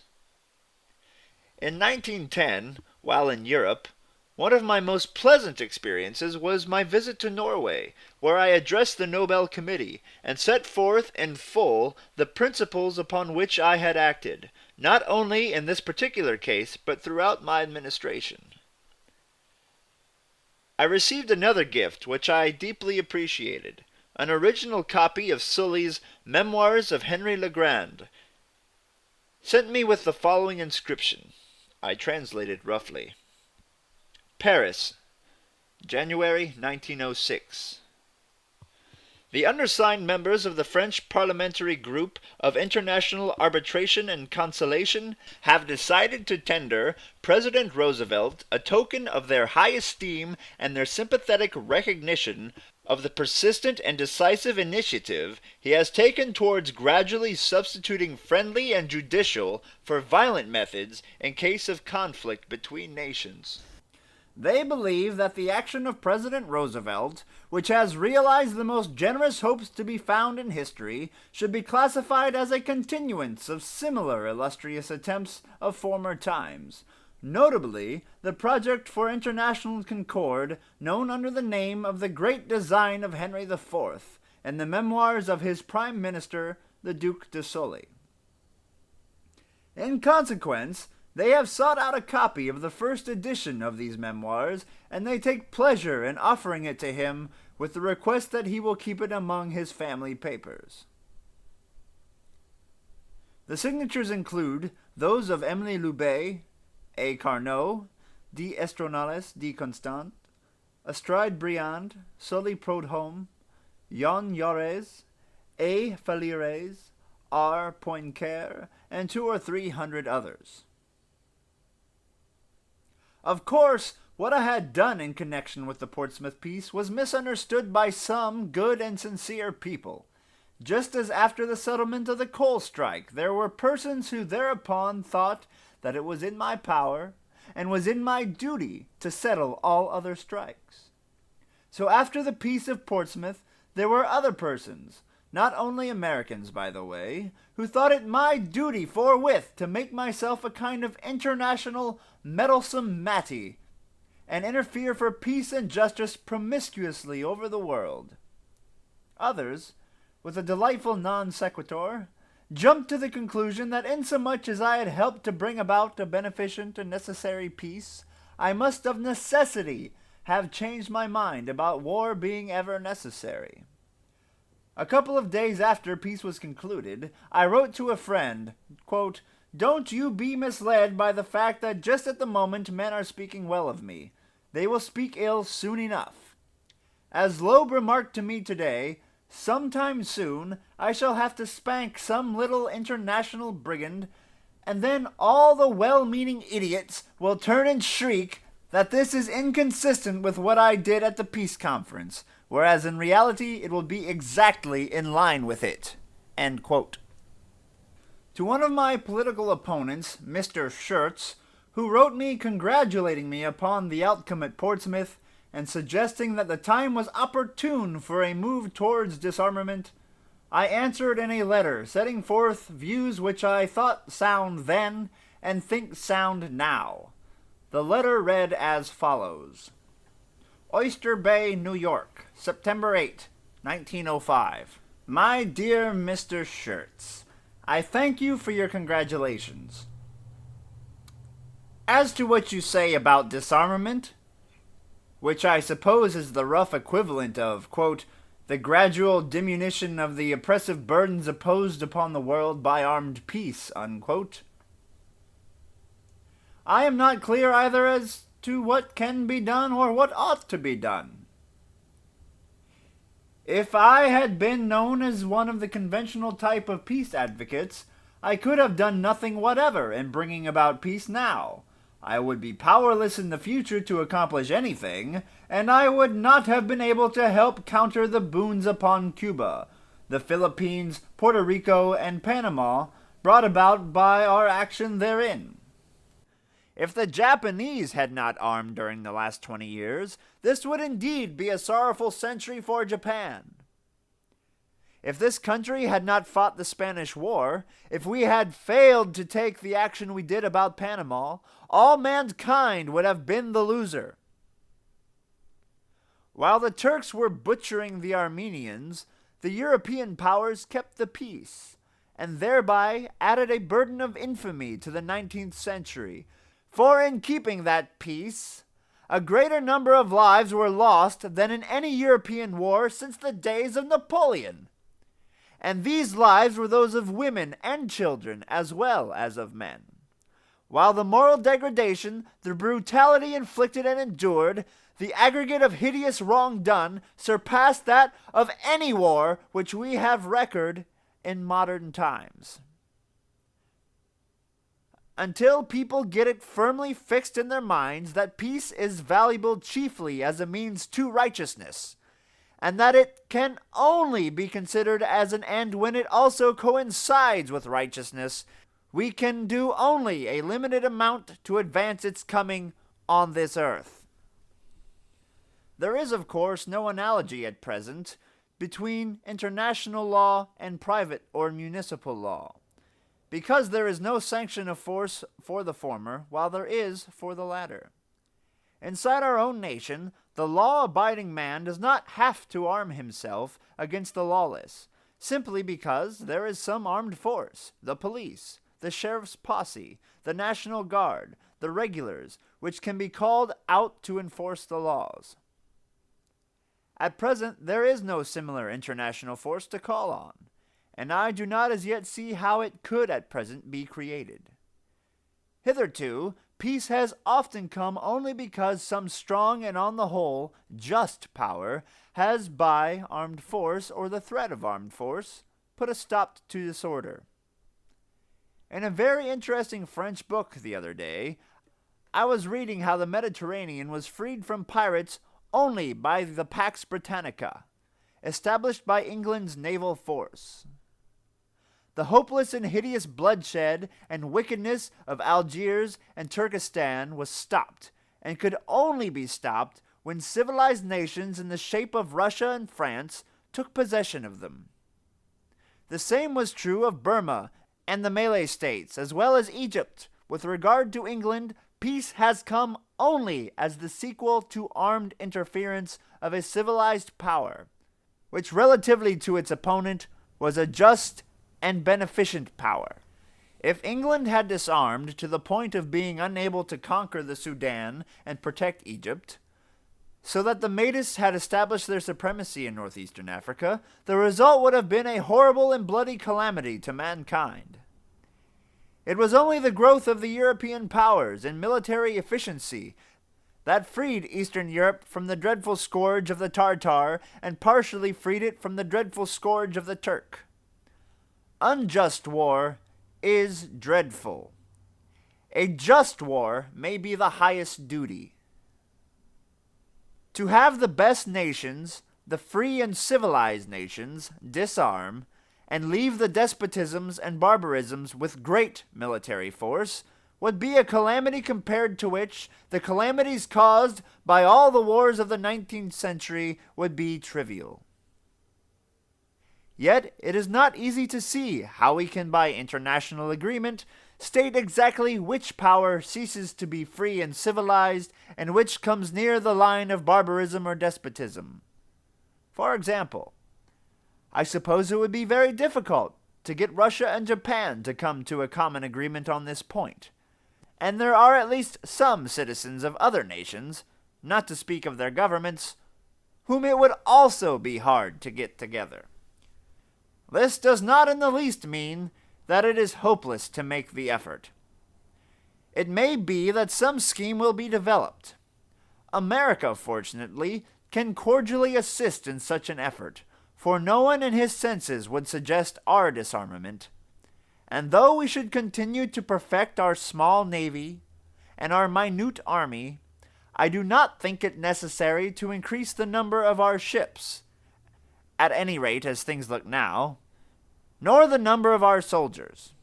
Of course, our navy must be kept up to the highest point of efficiency, and the replacing of old and worthless vessels by first-class new ones may involve an increase in the personnel, but not enough to interfere with our action along the lines you have suggested.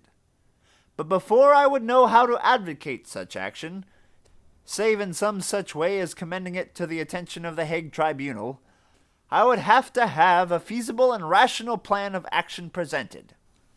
It seems to me that a general stop in the increase of the war navies of the world might be a good thing, but I would not like to speak too positively offhand.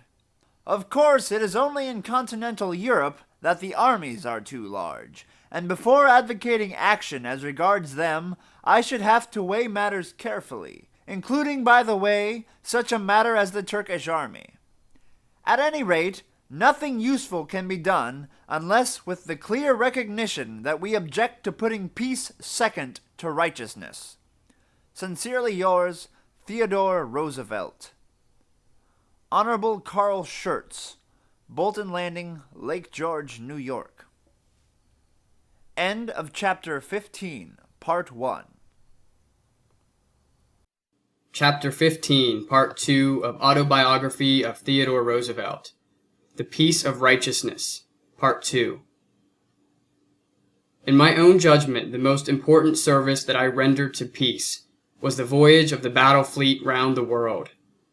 I had become convinced that for many reasons it was essential that we should have it clearly understood, by our own people especially, but also by other peoples, that the Pacific was as much our home waters as the Atlantic, and that our fleet could and would at will pass from one to the other of the two great oceans.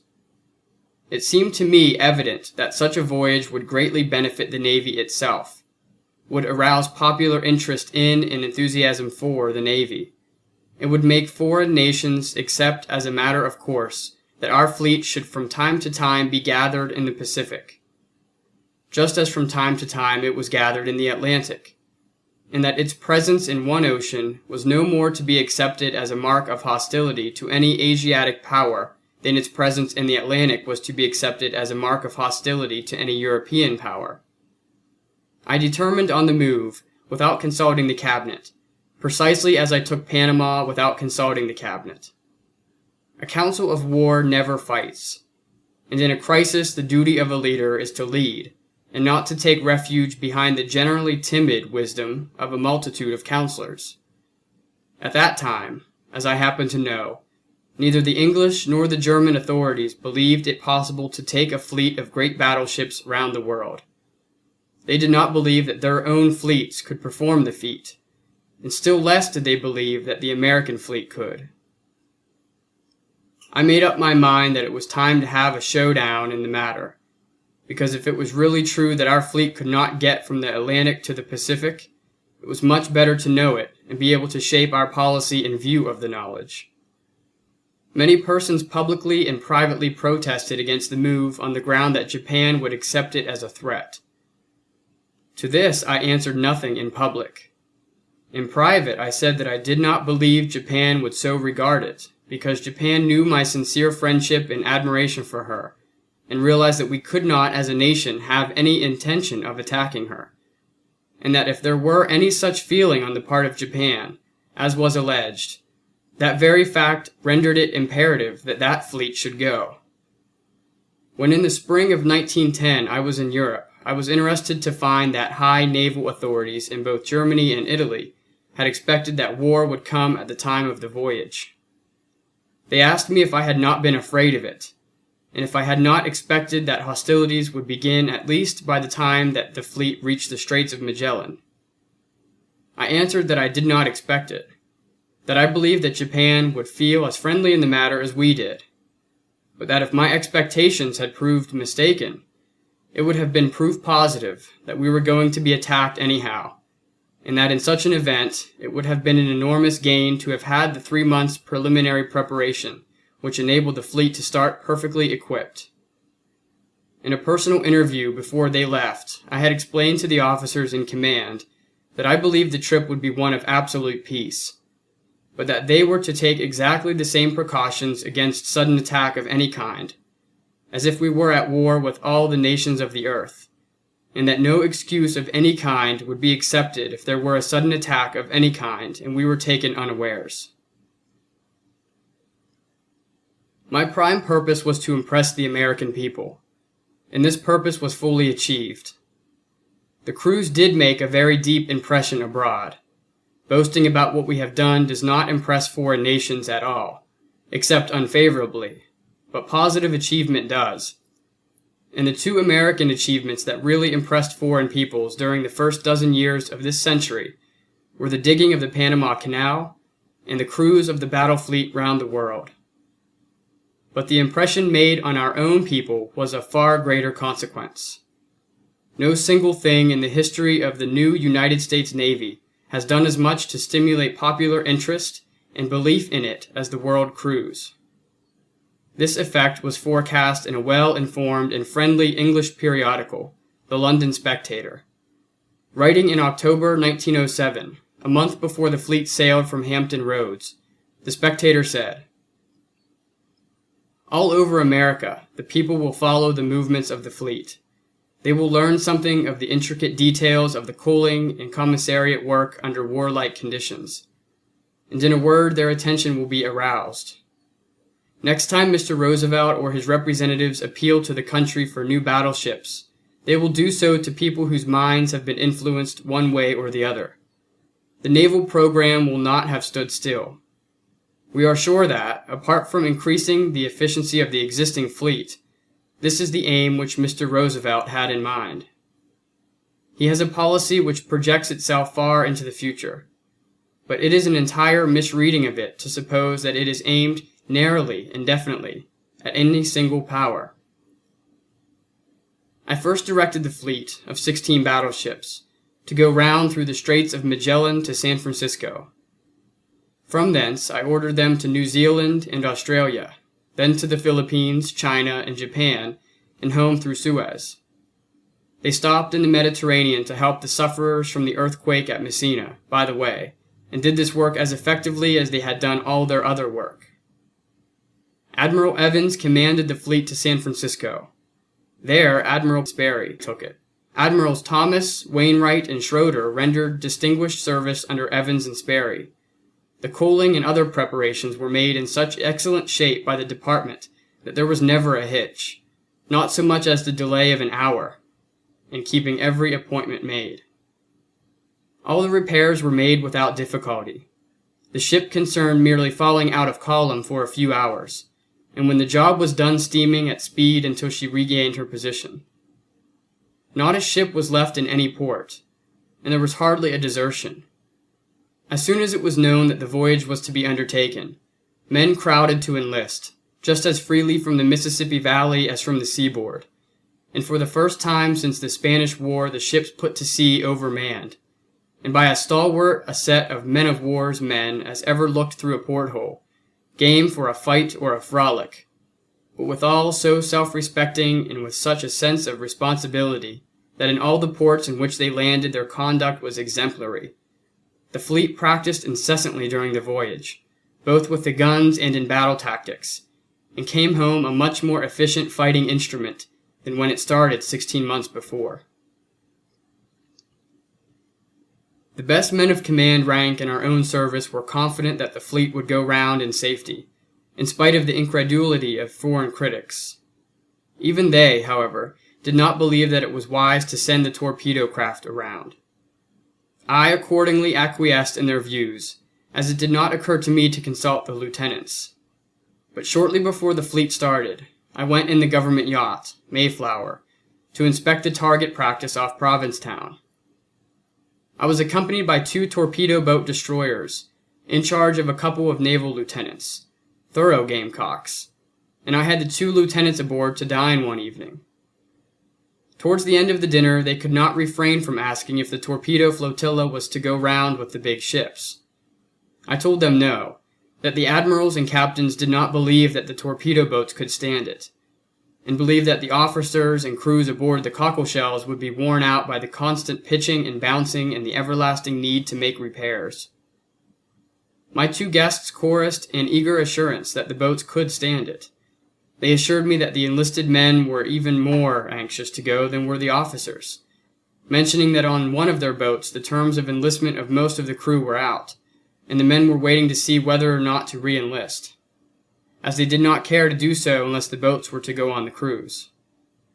I answered that I was only too glad to accept the word of the men who were to do the job, and that they should certainly go, and within half an hour I sent out the order for the flotilla to be got ready. It went round in fine shape, not a boat being laid up. I felt that the feat reflected even more credit upon the Navy than did the circumnavigation of the big ships, and I wrote the flotilla commander the following letter. May 18th, 1908. My dear Captain Cone, a great deal of attention has been paid to the feat of our battleship fleet in encircling South America and getting to San Francisco, and it would be hard too highly to compliment the officers and enlisted men of that fleet for what they have done. Yet if I should draw any distinction at all, it would be in favor of you and your associates who have taken out the torpedo flotilla. Yours was an even more notable feat, and every officer and every enlisted man in the torpedo boat flotilla has the right to feel that he has rendered distinguished service to the United States Navy, and therefore to the people of the United States. And I wish I could thank each of them personally. Will you have this letter read by the commanding officer of each torpedo boat to his officers and crew? Sincerely yours, Theodore Roosevelt. Lieutenant Commander Hutch, I. Cone, USN, commanding, 2nd Torpedo, Flotilla, Caremaster, San Francisco, Cal. There were various amusing features connected with the trip. Most of the wealthy people and leaders of opinion in the eastern cities were panic-struck at the proposal to take the fleet away from Atlantic waters. The great New York dailies issued frantic appeals to Congress to stop the fleet from going. The head of the Senate Committee on Naval Affairs announced that the fleet should not and could not go because Congress would refuse to appropriate the money, he being from an eastern seaboard state. However, I announced in response that I had enough money to take the fleet around to the Pacific anyhow, that the fleet would certainly go, and that if Congress did not choose to appropriate enough money to get the fleet back, why, it would stay in the Pacific. There was no further difficulty about the money. It was not originally my intention that the fleet should visit Australia, but the Australian government sent a most cordial invitation, which I gladly accepted, for I have, as every American ought to have, a hearty admiration for and fellow feeling with Australia, and I believe that America should be ready to stand back of Australia in any serious emergency. The reception accorded the fleet in Australia was wonderful, and it showed the fundamental community of feeling between ourselves and the great commonwealth of the South Seas. The considerate, generous, and open-handed hospitality with which the entire Australian people treated our officers and men could not have been surpassed had they been our own countrymen. The fleet first visited Sydney, which has a singularly beautiful harbor. The day after the arrival, one of our captains noticed a member of his crew trying to go to sleep on a bench in the park. He had fixed above his head a large paper with some lines evidently designed to forestall any questions from friendly would-be hosts. I am delighted with the Australian people.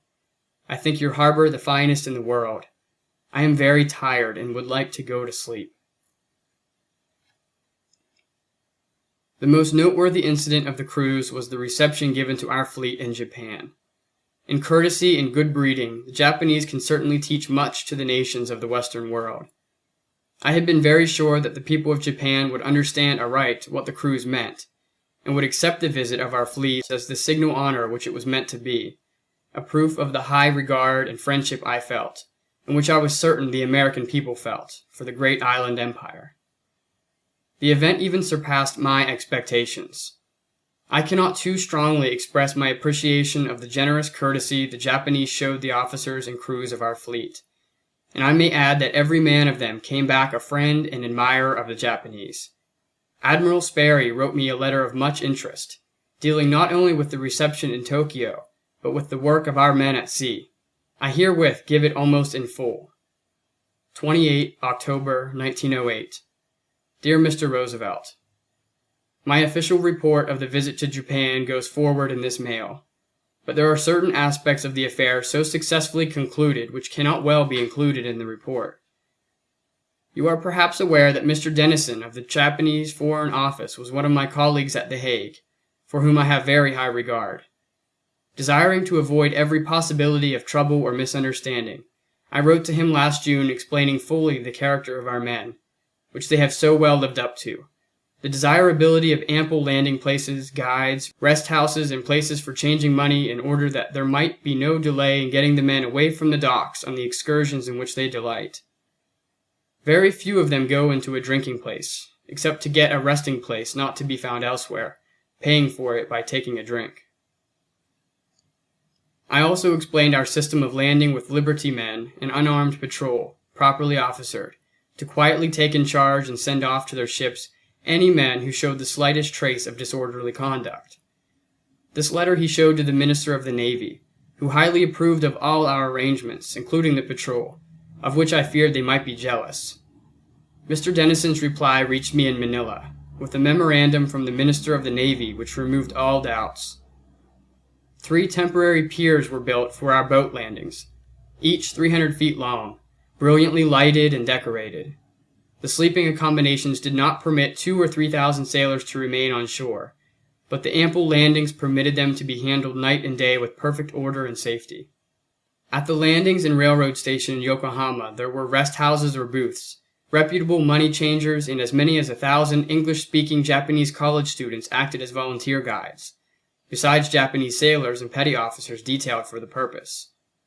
In Tokyo there were a great many excellent refreshment places, where the men got excellent meals and could rest, smoke, and write letters, and in none of these places would they allow the men to pay anything, though they were more than ready to do so. The arrangements were marvelously perfect. As soon as your telegram of October 18, giving the address to be made to the Emperor, was received, I gave copies of it to our ambassador to be sent to the Foreign Office. It seems that the Emperor had already prepared a very cordial address to be forwarded through me to you, after delivery at the audience, but your telegram reversed the situation and his reply was prepared. I am convinced that your kind and courteous initiative on this occasion helped cause the pleasant feeling which was so obvious in the Emperor's bearing at the luncheon which followed the audience.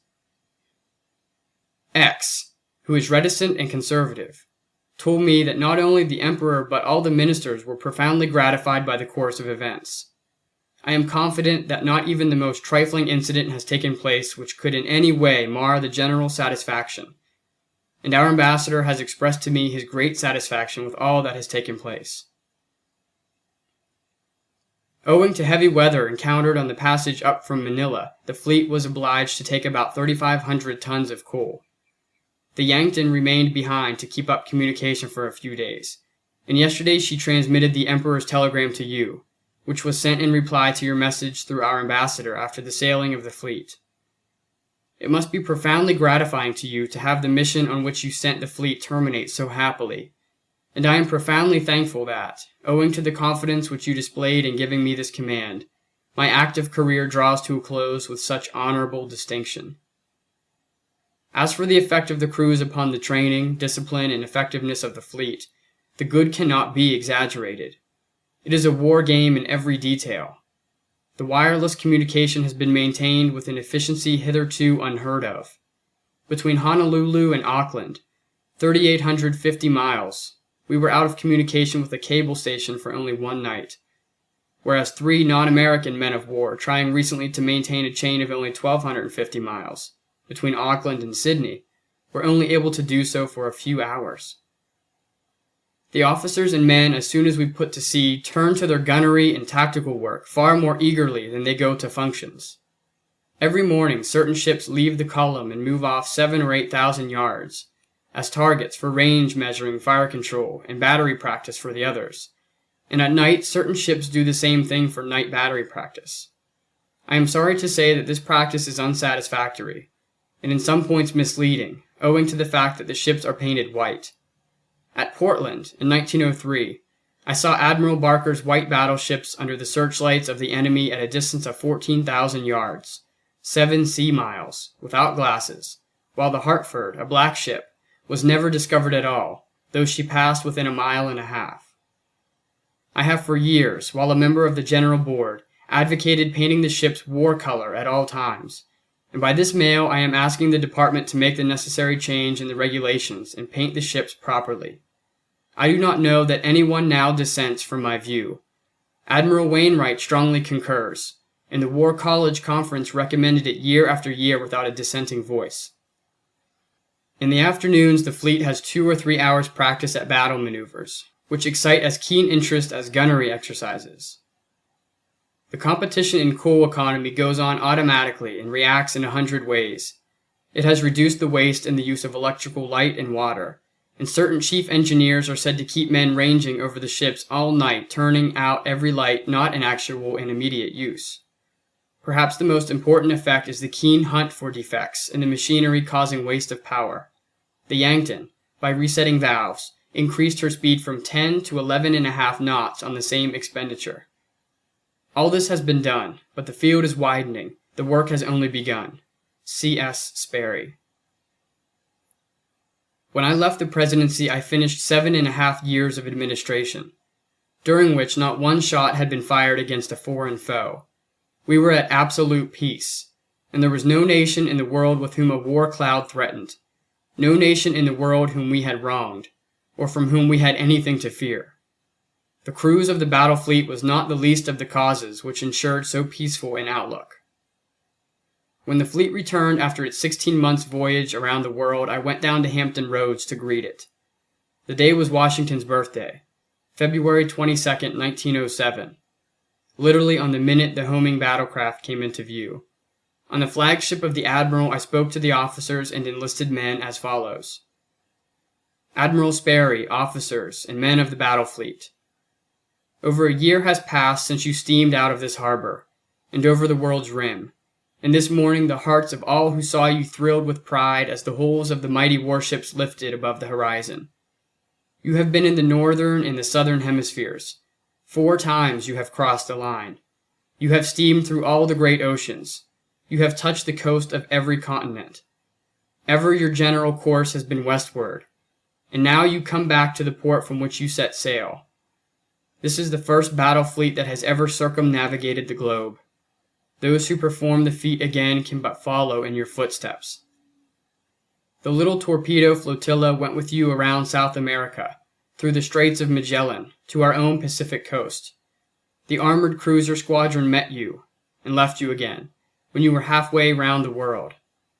You have falsified every prediction of the prophets of failure.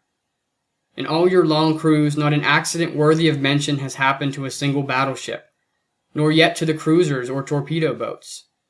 You left this coast in a high state of battle efficiency, and you return with your efficiency increased, better prepared than when you left, not only in personal, but even in material. During your world cruise, you have taken your regular gunnery practice, and skilled though you were before with the guns, you have grown more skillful still, and through practice you have improved in battle tactics, though here there is more room for improvement than in your gunnery. Incidentally, I suppose I need hardly say that one measure of your fitness must be your clear recognition of the need always steadily to strive to render yourselves more fit. If ever you grow to think that you are fit enough, you can make up your minds that from that moment you will begin to go backward. As a war machine, the fleet comes back in better shape than it went out. In addition, you, the officers and men of this formidable fighting force, have shown yourselves the best of all possible ambassadors and heralds of peace. Wherever you have landed, you have borne yourselves so as to make us at home proud of being your countrymen. You have shown that the best type of fighting man of the sea knows how to appear to the utmost possible advantage when his business is to behave himself on shore, and to make a good impression in a foreign land. We are proud of all the ships and all the men in this whole fleet, and we welcome you home to the country whose good repute among nations has been raised by what you have done. End of chapter 15. Appendix A, Part 1 of the Autobiography of Theodore Roosevelt. The Trust, the People, and the Square Deal, Part 1. Written when Mr. Taft's administration brought suit to dissolve the Steel Corporation, one of the grounds for the suit being the acquisition by the corporation of the Tennessee Coal and Iron Company. This action was taken with my acquiescence while I was President, and while Mr. Taft was a member of my Cabinet.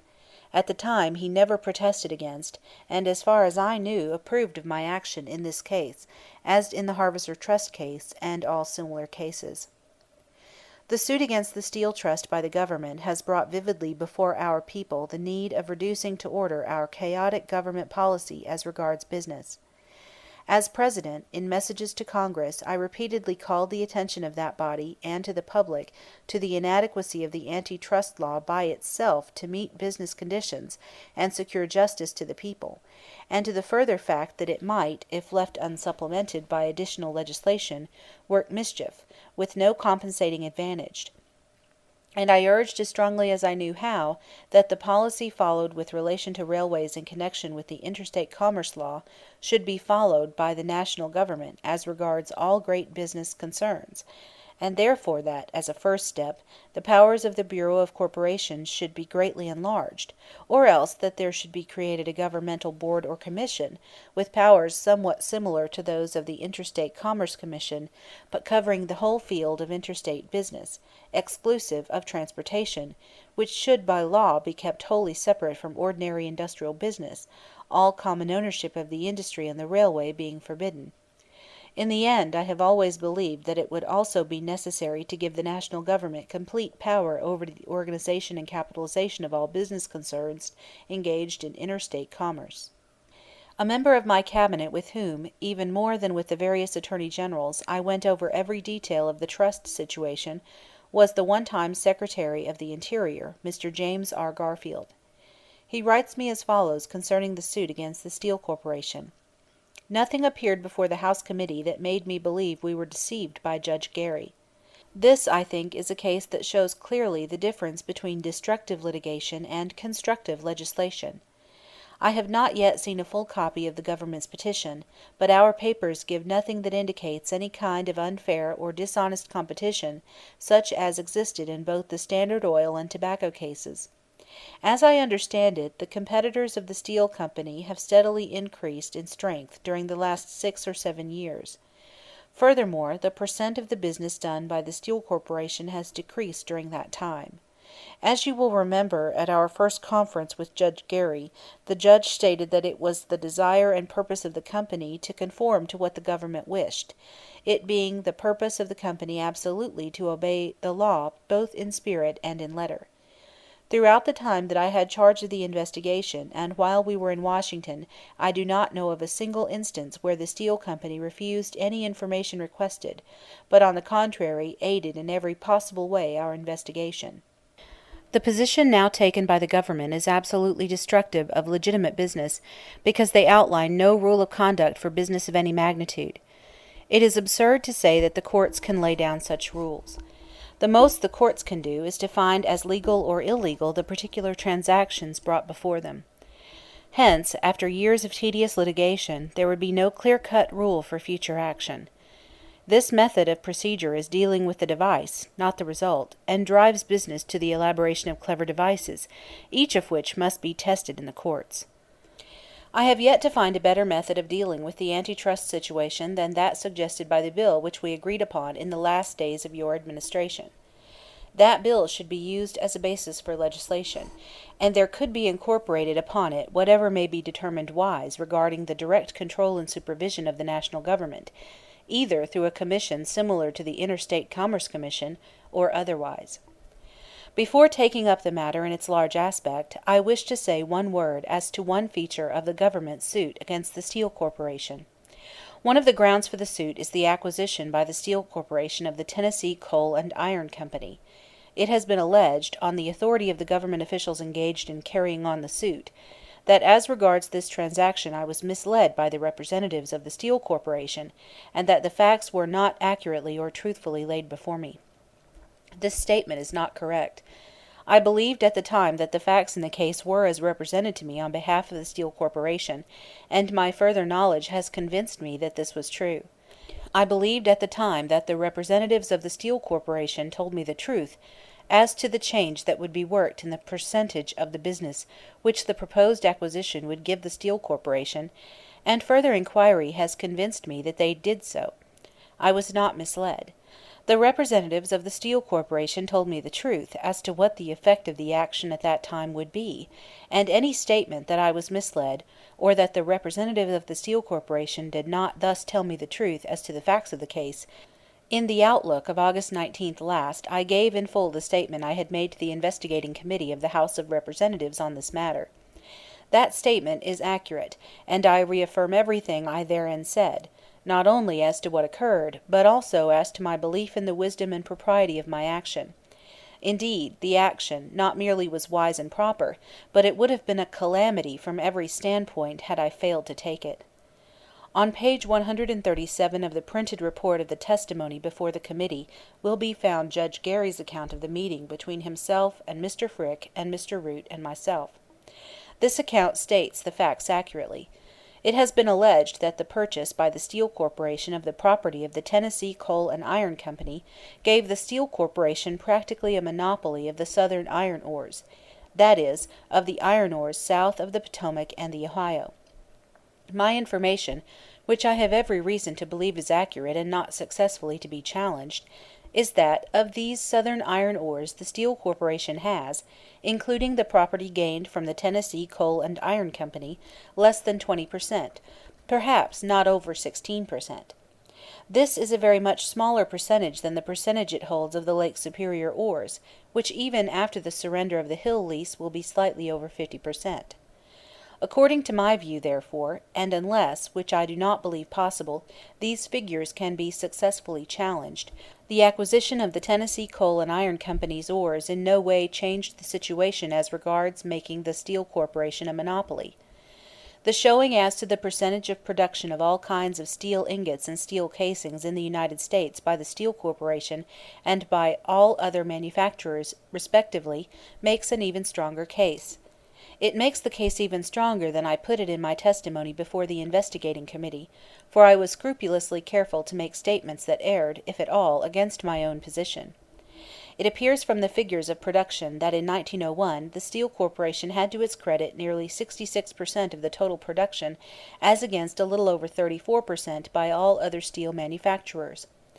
The percentage then shrank steadily until in 1906, the year before the acquisition of the Tennessee Coal and Iron properties, the percentage was a little under 58%. In spite of the acquisition of these properties, the following year, 1907, the total percentage shrank slightly, and this shrinking has continued until in 1910 the total percentage of the Steel Corporation is but a little over 54%, and the percentage of all other steel manufacturers but a fraction less than 46%.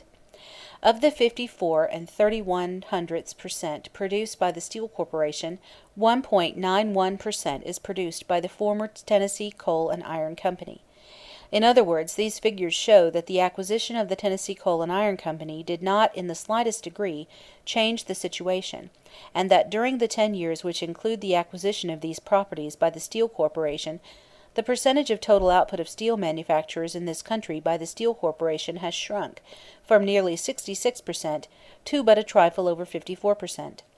I do not believe that these figures can be successfully controverted, and if not successfully controverted, they show clearly not only that the acquisition of the Tennessee Coal and Iron properties wrought no change in the status of the Steel Corporation, but that the Steel Corporation during the decade has lost steadily instead of gained in monopolistic character.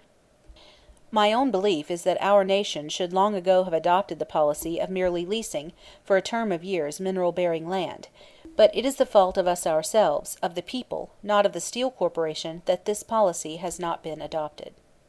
So much for the facts in this particular case. Now for the general subject. When my administration took office, I found not only that there had been little real enforcement of the antitrust law, and but little more effective enforcement of the interstate commerce law, but also that the decisions were so chaotic and the laws themselves so vaguely drawn, or at least interpreted in such widely varying fashions, that the biggest businessmen tended to treat both laws as dead letters. The series of actions by which we succeeded in making the interstate commerce law an efficient and most useful instrument in regulating the transportation of the country and exacting justice from the big railways without doing them injustice, while indeed, on the contrary, securing them against injustice, need not be here related. The antitrust law it was also necessary to enforce, as it had never hitherto been enforced, both because it was on the statute books and because it was imperative to teach the masters of the biggest corporations in the land that they were not, and would not be permitted to regard themselves as above the law. Moreover, where the combination has really been guilty of misconduct, the law serves a useful purpose, and in such cases as those of the Standard Oil and Tobacco Trusts, if effectively enforced, the law confers a real and great good.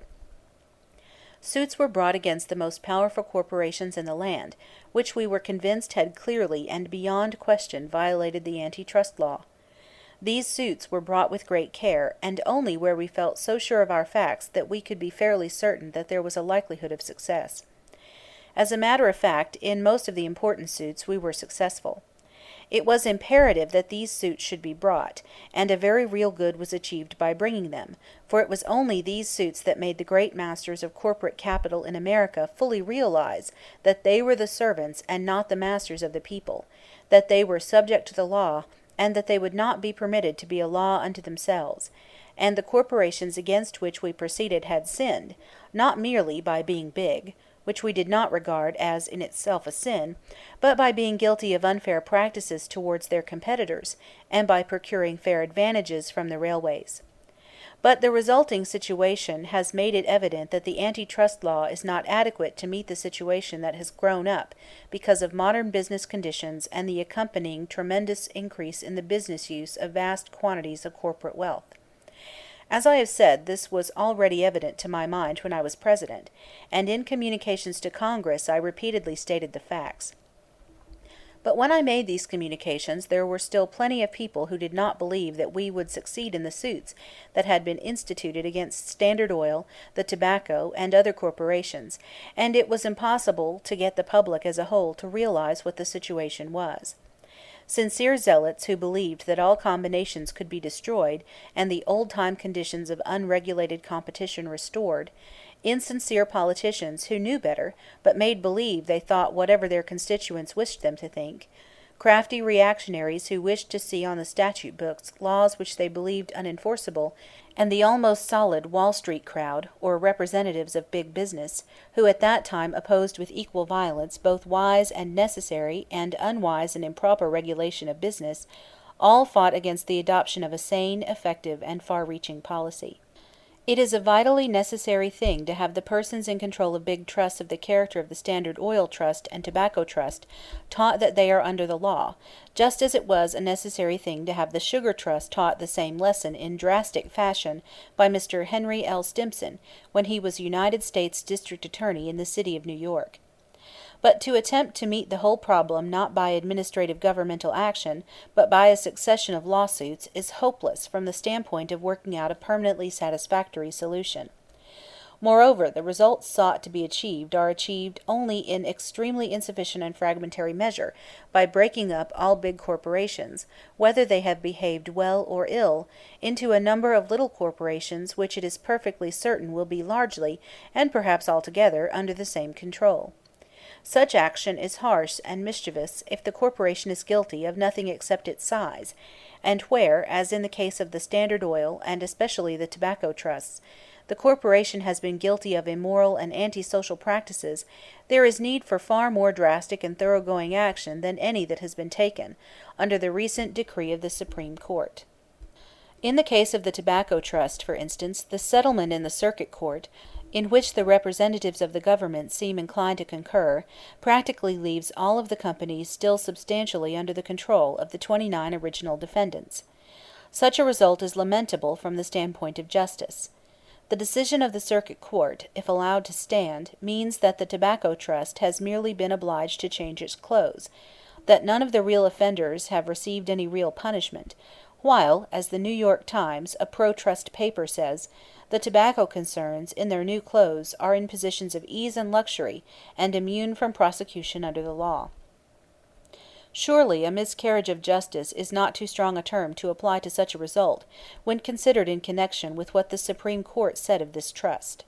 That great court, in its decision, used language which, in spite of its habitual and severe self-restraint in stigmatizing wrongdoing, yet unhesitatingly condemns the Tobacco Trust for moral turpitude, saying that the case shows an ever-present manifestation of conscious wrongdoing by the trust, whose history is replete with the doing of acts which it was the obvious purpose of the statute to forbid, demonstrative of the existence from the beginning of such a purpose to acquire dominion and control of the tobacco trade, not by the mere exertion of the ordinary right to contract and to trade, but by methods devised in order to monopolize the trade by driving competitors out of business, which were ruthlessly carried out upon the assumption that to work upon the fears or play upon the cupidity of competitors would make success possible.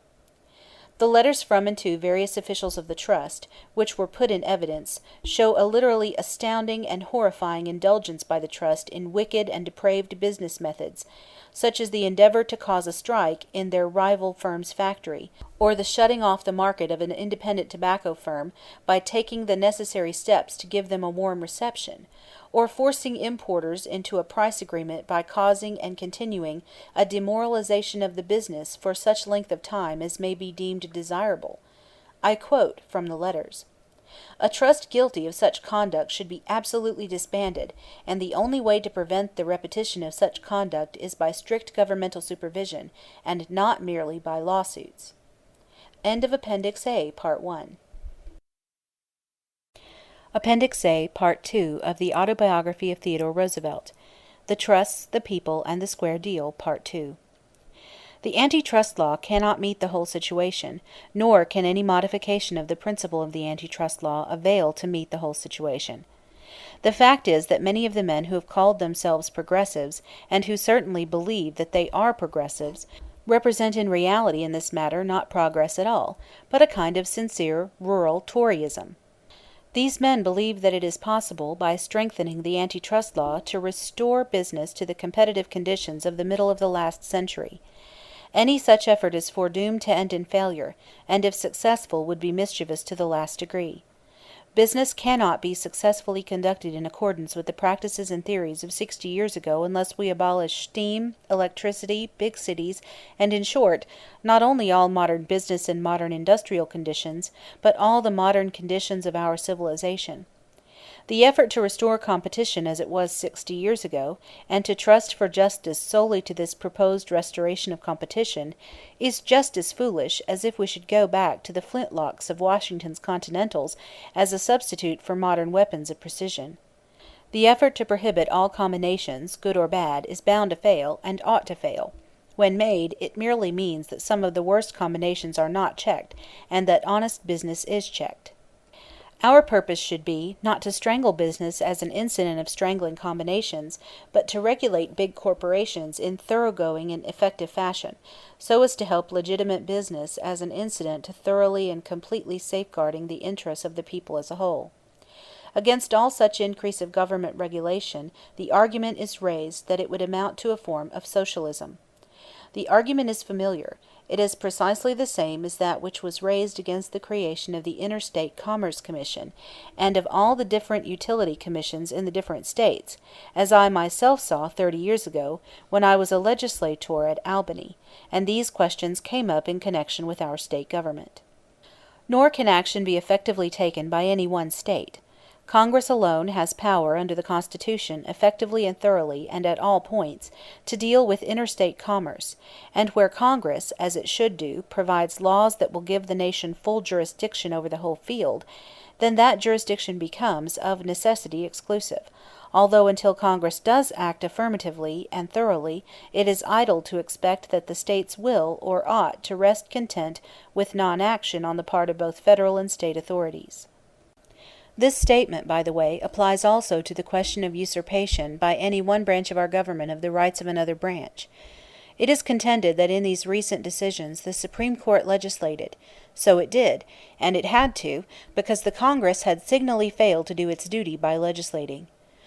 For the Supreme Court to nullify an act of the legislature as unconstitutional, except on the clearest grounds, is usurpation. To interpret such an act in an obviously wrong sense is usurpation. But where the legislative body persistently leaves open a field which it is absolutely imperative, from the public standpoint, to fill, then no possible blame attaches to the official or officials who step in because they have to, and who then do the needed work in the interest of the people. The blame in such cases lies with the body which has been derelict, and not with the body which reluctantly makes good the dereliction. A quarter of a century ago, Senator Cushman K. Davis, a statesman who amply deserved the title of statesman, a man of the highest courage, of the sternest adherence to the principles laid down by an exacting sense of duty, an unflinching believer in democracy, who was as little to be cowed by a mob as by a plutocrat, and moreover a man who possessed the priceless gift of imagination, a gift as important to a statesman as to a historian, in an address delivered at the annual commencement of the University of Michigan on July 1, 1886, spoke as follows of corporations. Feudalism, with its domains, its untaxed lords, their retainers, its exemptions and privileges, made war upon the aspiring spirit of humanity, and fell with all its grandeurs. Its spirit walks the earth and haunts the institutions of today, in the great corporations, with the control of the national highways, their occupation of great domains, their power to tax, their cynical contempt for the law, their sorcery to debase most gifted men to the capacity of splendid slaves, their pollution of the ermine of the judge and the robe of the senator, their aggregation in one man of wealth so enormous as to make Croesus seem a pauper, their picked, paid, and skilled retainers who are summoned by the message of electricity and appear upon the wings of steam. If we look into the origin of feudalism and of the modern corporations, those dromios of history, we find that the former originated in a strict paternalism, which is scouted by modern economists, and that the latter have grown from an unrestrained freedom of action, aggression, and development, which they command as the very ideal of political wisdom. Laissez-faire, says the professor, when it often means bind and gag that the strongest may work his will. It is a plea for the survival of the fittest, for the strongest male to take possession of the herd by a process of extermination. If we examine this battle cry of political polemics, we find that it is based upon the conception of the divine right of property, and that the preoccupation by older or more favored or more alert or richer men or nations of territory, of the forces of nature, of machinery, of all the functions of what we call civilization. Some of these men, who are really great, follow these conceptions to their conclusions with dauntless intrepidity.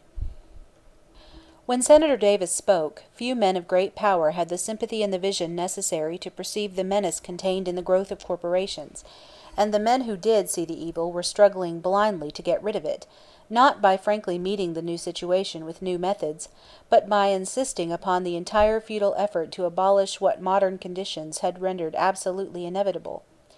Senator Davis was under no such illusion. He realized keenly that it was absolutely impossible to go back to an outworn social status, and that we must abandon definitely the laissez-faire theory of political economy, and fearlessly champion a system of increased governmental control, paying no heed to the cries of the worthy people who denounced this as socialistic. He saw that in order to meet the inevitable increase in the power of corporations produced by modern industrial conditions, it would be necessary to increase in like fashion the activity of the sovereign power, which alone could control such corporations. As has been aptly said, the only way to meet a billion-dollar corporation is by invoking the protection of $100 billion government. In other words, of the national government, for no state government is strong enough both to do justice to the corporations and to exact justice from them. Said Senator Davis in this admirable address, which should be reprinted and distributed broadcast, "The liberty of the individual has been annihilated by the logical process constructed to maintain it. We have come to a political deification of mammon. Laissez-faire is not utterly blameworthy. It begat modern democracy, and made the modern republic possible. There can be no doubt of that. But there it reached its limits of political benefaction, and began to incline toward the point where extremes meet. To every assertion that the people, in their collective capacity of a government, ought to exert their indefeasible right of self-defense, it is said you touch the sacred rights of property." The senator then goes on to say that we have now to deal with an oligarchy of wealth, and that the government must develop power sufficient enough to enable it to do the task. Few will dispute the fact that the present situation is not satisfactory, and cannot be put on a permanently satisfactory basis unless we put an end to the period of groping and declare for a fixed policy, a policy which shall clearly define and punish wrongdoing, which shall put a stop to the iniquities done in the name of business, but which shall do strict equity to business. We demand that big business give the people a square deal. In return, we must insist that when anyone engaged in big business honestly endeavors to do right, he shall himself be given a square deal, and the first and most elementary kind of square deal is to give him in advance full information as to just what he can and what he cannot legally and properly do. It is absurd, and much worse than absurd, to treat the deliberate lawbreaker as on an exact par with the man eager to obey the law, whose only desire is to find out from some competent government authority what the law is, and then to live up to it. Moreover, it is absurd to treat the size of a corporation as in itself a crime. As Judge Hook says in his opinion on the Standard Oil case, magnitude of business does not alone constitute a monopoly. The genius and industry of man, when kept to ethical standards, still have full play, and what he achieves is his. Success and magnitude of business, the rewards of fair and honorable endeavor, are not forbidden. The public welfare is threatened only when success is attained by wrongful or unlawful methods. Size may, and in my opinion does, make a corporation fraught with potential menace to the community, and may, and in my opinion should, therefore make it incumbent upon the community to exercise, through its administrative, not merely through its judicial officers, a strict supervision over that corporation in order to see that it does not go wrong. But the size in itself does not signify wrongdoing, and should not be held to signify wrongdoing. Not only should any huge corporation which has gained its position by unfair methods, and by interference with the rights of others, by demoralizing and corrupt practices, in short, by sheer baseness and wrongdoing, be broken up, but it should be made the business of some administrative governmental body, by constant supervision, to see that it does not come together again, save under such strict control as shall ensure the community against all repetition of the bad conduct, and it should never be permitted thus to assemble its parts as long as these parts are under the control of the original offenders. For actual experience has shown that these men are, from the standpoint of the public at large, unfit to be trusted with the power implied in the management of a large corporation.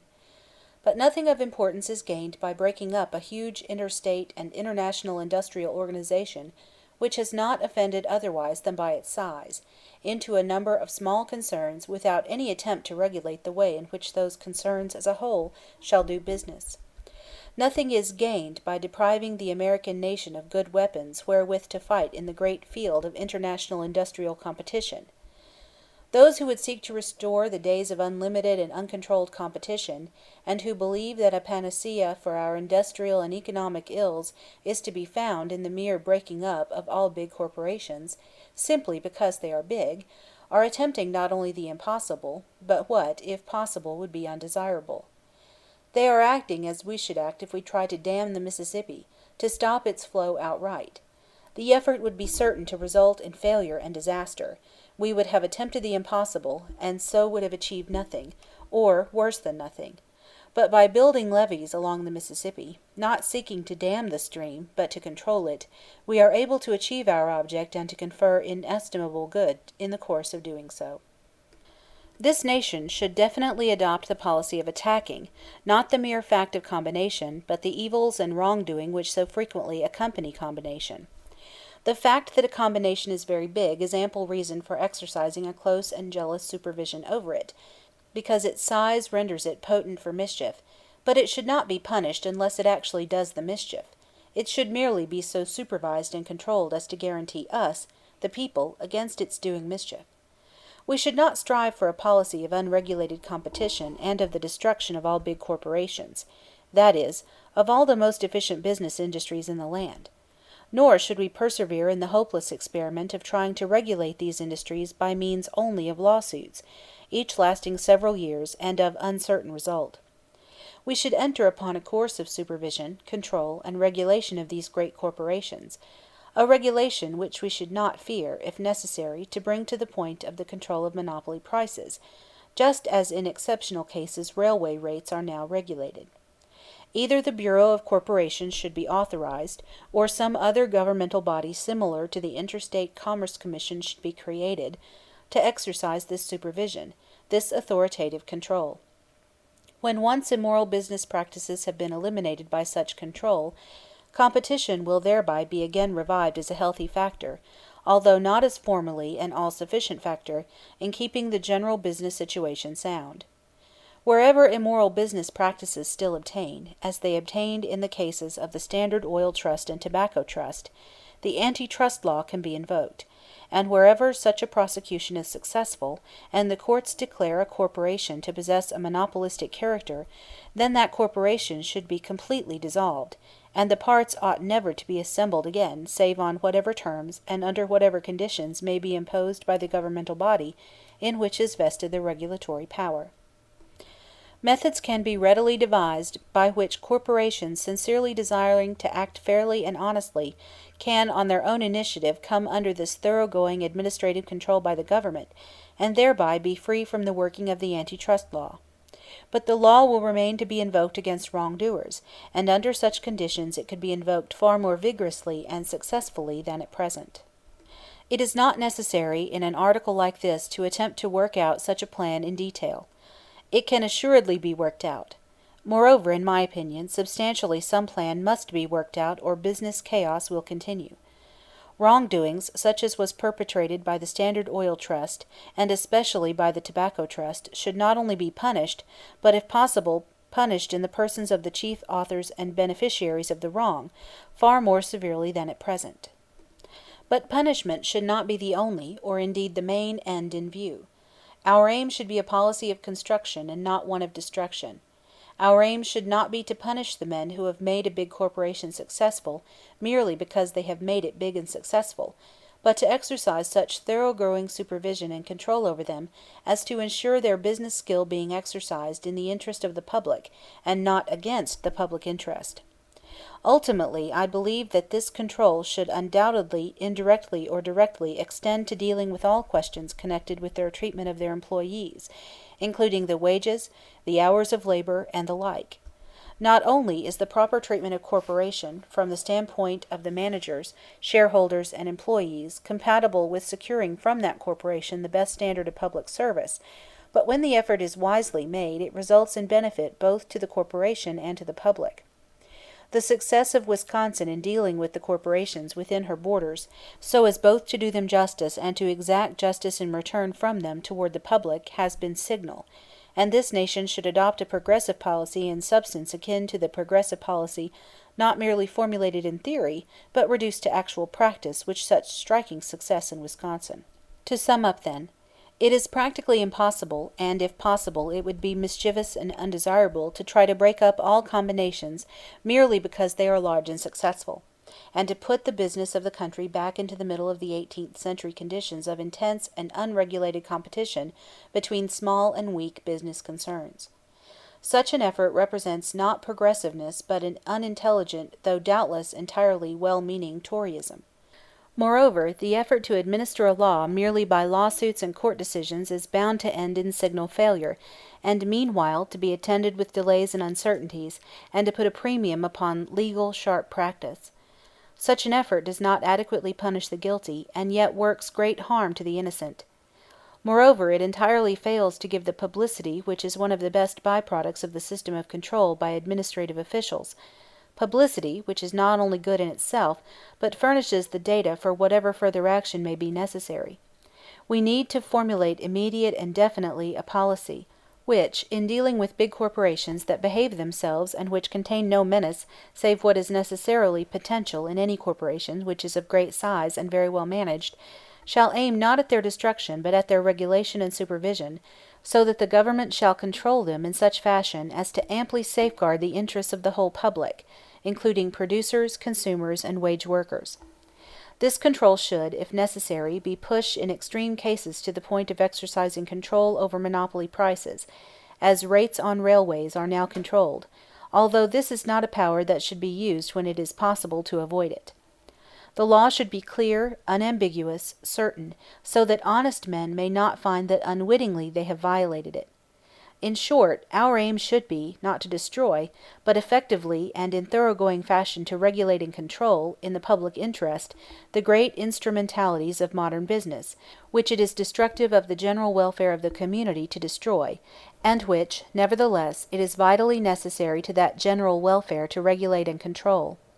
Competition will remain as a very important factor when once we have destroyed the unfair business methods, the criminal interference with the rights of others, which alone enabled certain swollen combinations to crush out their competitors, and, incidentally, the conservatives will do well to remember that these unfair and iniquitous methods by great masters of corporate capital have done more to cause popular discontent with the propertied classes than all the orations of the socialist orators in the country put together.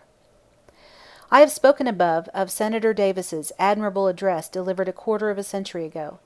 Senator Davis's one-time partner, Frank B. Kellogg, the government counsel who did so much to win success for the government in its prosecutions of the trust, has recently delivered before the Palimpsest Club of Omaha an excellent address on the subject. Mr. Prouty, of the Interstate Commerce Commission, has recently, in his speech before the Congregational Club of Brooklyn, dealt with the subject from the constructive side, and in the Proceedings of the American Bar Association for 1904 there is an admirable paper on the need of a thoroughgoing federal control over corporations doing an interstate business, by Professor Horace L. Wilgus of the University of Michigan. The national government exercises control over interstate commerce railways, and it can in similar fashion, through an appropriate governmental body, exercise control over all industrial organizations engaged in interstate commerce. This control should be exercised, not by the courts, but by an administrative bureau or board such as the Bureau of Corporations or the Interstate Commerce Commission, for the courts cannot, with advantage, permanently perform executive and administrative functions. End of Appendix A, Part 2.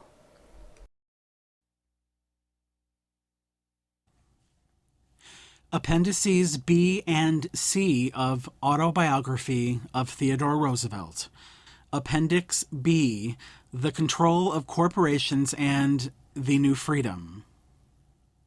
In his book, The New Freedom, and in the magazine articles of which it is composed, which appeared just after he has been inaugurated as president, Mr. Woodrow Wilson made an entirely unprovoked attack upon me and upon the Progressive Party in connection with what he asserts the policy of that party to be concerning the trusts, and as regards my attitude while president about the trusts. I am reluctant to say anything whatever about President Wilson at the outset of his administration, unless I can speak of him with praise. I have scrupulously refrained from saying or doing one thing since election that could put the slightest obstacle, even of misinterpretation, in his path. It is to the interest of the country that he should succeed in his office. I cordially wish him success, and I shall cordially support any policy of his that I believe to be in the interests of the people of the United States. But when Mr. Wilson, after being elected president within the first fortnight after he has been inaugurated into that high office, permits himself to be betrayed into a public misstatement of what I have said and what I stand for, then he forces me to correct his statements. Mr. Wilson opens his article by saying that the progressive doctrine is that monopoly is inevitable and that the only course open to the people of the United States is to submit to it. This statement is without one particle of foundation in fact. I challenge him to point out a sentence in the progressive platform or in any speech of mine which bears him out. I can point him out any number which flatly contradict him. We have never made any such statement as he alleges about monopolies. We have said the corporation is an essential part of modern business. The concentration of modern business in some degree is both inevitable and necessary for national and international business efficiency. Does Mr. Wilson deny this? Let him answer yes or no directly. It is easy for a politician detected in a misstatement to take refuge in evasive rhetorical hyperbole. But Mr. Wilson is President of the United States, and as such he is bound to candid utterance on every subject of public interest which he himself has broached. If he disagrees with us, let him be frank and consistent, and recommend to Congress that all corporations be made illegal. Mr. Wilson's whole attack is largely based on a deft but far from ingenuous confounding of what we have said of monopoly, which we propose so far as possible to abolish, and what we have said of big corporations, which we propose to regulate. Mr. Wilson's own vaguely set forth proposals being to attempt the destruction of both in ways that would harm neither. In our platform, we use the word monopoly but once, and then we speak of it as an abuse of power, coupling it with stock watering, unfair competition, and unfair privileges. Does Mr. Wilson deny this? If he does, then where else will he assert that we speak of monopoly as he says we do? He certainly owes the people of the United States a plain answer to the question. In my speech of acceptance, I said, "We favor strengthening the Sherman Law by prohibiting agreements to divide territory or limit output, refusing to sell to customers who buy from business rivals, to sell below cost in certain areas while maintaining higher prices in other places, using the power of transportation to aid or injure special business concerns, and all other unfair trade practices." The platform pledges us to guard and keep open equally to all the highways of American commerce. This is the exact negation of monopoly. Unless Mr. Wilson is prepared to show the contrary, surely he is bound in honor to admit frankly that he has been betrayed into a misrepresentation and to correct it. Mr. Wilson says that for 16 years the national administration has been virtually under the regulation of the trusts, and that the big businessmen have already captured the government. Such a statement as this might perhaps be pardoned as mere rhetoric in a candidate seeking office, although it is the kind of statement that never under any circumstances have I permitted myself to make, whether on the stump or off the stump, about any opponent, unless I was prepared to back it up with explicit facts. But there is an added seriousness to the charge when it is made deliberately and in cold blood by a man who is at the time president. In this volume I have set forth my relations with the trusts. I challenge Mr. Wilson to controvert anything I have said, or to name any trusts or any big businessmen who regulated or in any shape or way controlled or captured the government during my term as president. He must furnish specifications if his words are taken at their face value, and I venture to say in advance that the absurdity of such a charge is patent to all my fellow citizens, not excepting Mr. Wilson. Mr. Wilson says that the new party was founded under the leadership of Mr. Roosevelt, with the conspicuous aid, I mention him with no satirical intention, but merely to set the facts down accurately, of Mr. George W. Perkins, organizer of the Steel Trust. Whether Mr. Wilson's intention was satirical or not is of no concern, but I call his attention to the fact that he has conspicuously and strikingly failed to set the facts down accurately. Mr. Perkins was not the organizer of the Steel Trust, and when it was organized he had no connection with it or with the Morgan people. This is well known, and it has again and again been testified to before congressional committees controlled by Mr. Wilson's friends who were endeavoring to find out something against Mr. Perkins. If Mr. Wilson does not know that my statement is correct, he ought to know it, and he is not to be excused for making such a misstatement as he has made when he has not a particle of evidence in support of it. Mr. Perkins was from the beginning in the Harvester Trust, but when Mr. Wilson points out this fact, why does he not add that he was the only man in that trust who supported me, and that the president of the trust ardently supported Mr. Wilson himself? It is disingenuous to endeavor to conceal these facts and to mislead ordinary citizens about them. Under the administrations of both Mr. Taft and Mr. Wilson, Mr. Perkins has been singled out for special attack, obviously not because he belonged to the Harvester and Steel Trusts, but because he alone among the prominent men of the two corporations fearlessly supported the only party which afforded any real hope of checking the evil of the trusts. Mr. Wilson states that the progressives have a program perfectly agreeable to monopolies. The plain and unmistakable inference to be drawn from this and other similar statements in his article, and the inference which he obviously desired to have drawn, is that the big corporations approved the progressive plan and supported the progressives' candidate. If President Wilson does not know perfectly well that this is not the case, he is the only intelligent person in the United States who is thus ignorant. Everybody knows that the overwhelming majority of the heads of the big corporations supported him or Mr. Taft.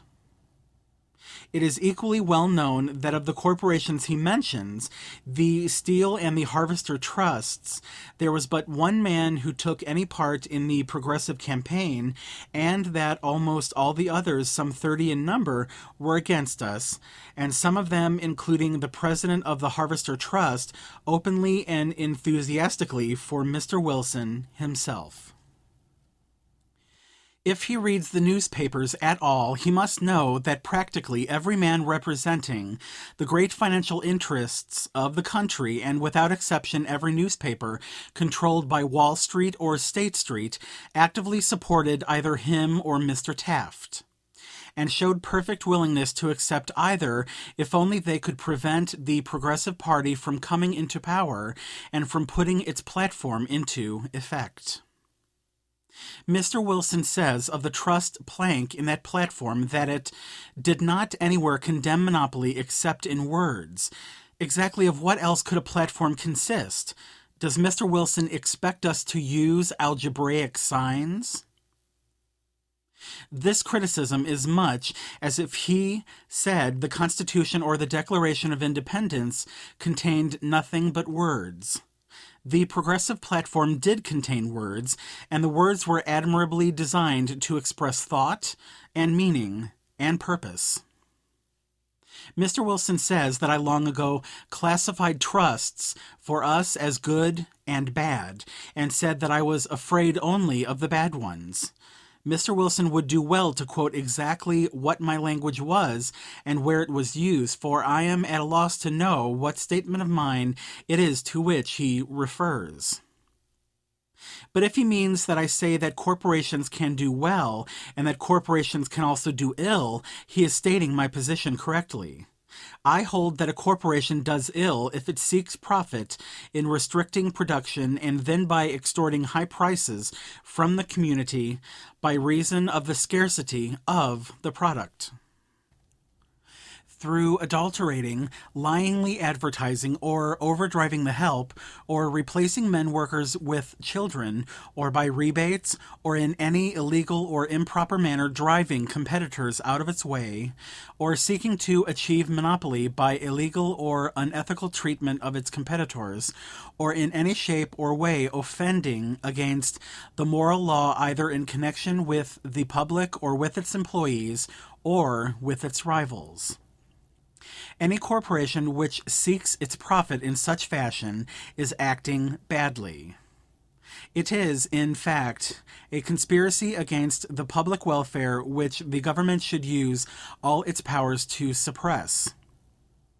If, on the other hand, a corporation seeks profit solely by increasing its products through eliminating waste, improving its processes, utilizing its byproducts, installing better machines, raising wages in the effort to secure more efficient help, introducing the principle of cooperation and mutual benefit, dealing fairly with labor unions, setting its face against the underpayment of women and the employment of children, in a word, treating the public fairly and its rivals fairly, then such a corporation is behaving well. It is an instrumentality of civilization operating to promote abundance by cheapening the cost of living so as to improve conditions everywhere throughout the whole community. Does Mr. Wilson controvert either of these statements? If so, let him answer directly. It is a matter of capital importance to the country that his position in this respect be stated directly, not by indirect suggestion. Much of Mr. Wilson's article, although apparently aimed at the Progressive Party, is both so rhetorical and so vague as to need no answer. He does, however, specifically assert, among other things equally without warrant in fact, that the Progressive Party says that it is futile to undertake to prevent monopoly, and only ventures to ask the trusts to be kind and pitiful. It is a little difficult to answer a misrepresentation of the facts so radical, not to say preposterous, with the respect that one desires to use in speaking of or to the President of the United States. I challenge President Wilson to point to one sentence of our platform or of my speeches which affords the faintest justification for these assertions. Having made this statement in the course of an unprovoked attack on me, he cannot refuse to show that it is true. I deem it necessary to emphasize here, but with perfect respect, that I am asking for a plain statement of fact, not for a display of rhetoric. I ask him, as is my right under the circumstances, to quote the exact language which justifies him in attributing these views to us. If he cannot do this, then a frank acknowledgment on his part is due to himself and to the people. I quote from the Progressive Platform: "Behind the ostensible government sits enthroned an invisible government, owing no allegiance and acknowledging no responsibility to the people. To destroy this invisible government, to dissolve the unholy alliance between corrupt business and corrupt politics, is the first task of the statesmanship of the day. This country belongs to the people. Its resources, its business, its laws, its institutions should be utilized, maintained, or altered in whatever manner will best promote the general interest. This assertion is explicit." We say directly that the people are absolutely to control in any way they see fit the business of the country. I again challenge Mr. Wilson to quote any words of the platform that justify the statements he has made to the contrary. If he cannot do it, and of course he cannot do it, he must know that he cannot do it. Surely he will not hesitate to say so frankly. Mr. Wilson must know that every monopoly in the United States opposes the Progressive Party. If he challenges this statement, I challenge him in return, as is clearly my right, to name the monopoly that did support the Progressive Party, whether it was the Sugar Trust, the Steel Trust, the Harvester Trust, the Standard Oil Trust, the Tobacco Trust, or any other. Every sane man in the country knows well that there is not one word of justification that can truthfully be adduced for Mr. Wilson's statement that the progressive program was agreeable to the monopolies. Ours was the only program to which they objected, and they supported either Mr. Wilson or Mr. Taft against me, indifferent as to which of them might be elected so long as I was defeated. Mr. Wilson says that I got my idea with regard to the regulation of monopoly from the gentlemen who form the United States Steel Corporation. Does Mr. Wilson pretend that Mr. Van Hise and Mr. Crowley got their ideas from the Steel Corporation?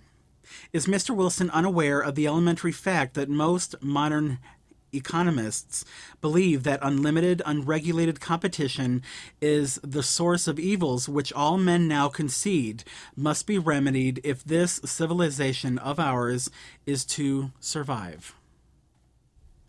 Is he ignorant of the fact that the Socialist Party has long been against unlimited competition? This statement of Mr. Wilson cannot be characterized properly with any degree of regard for the office Mr. Wilson holds.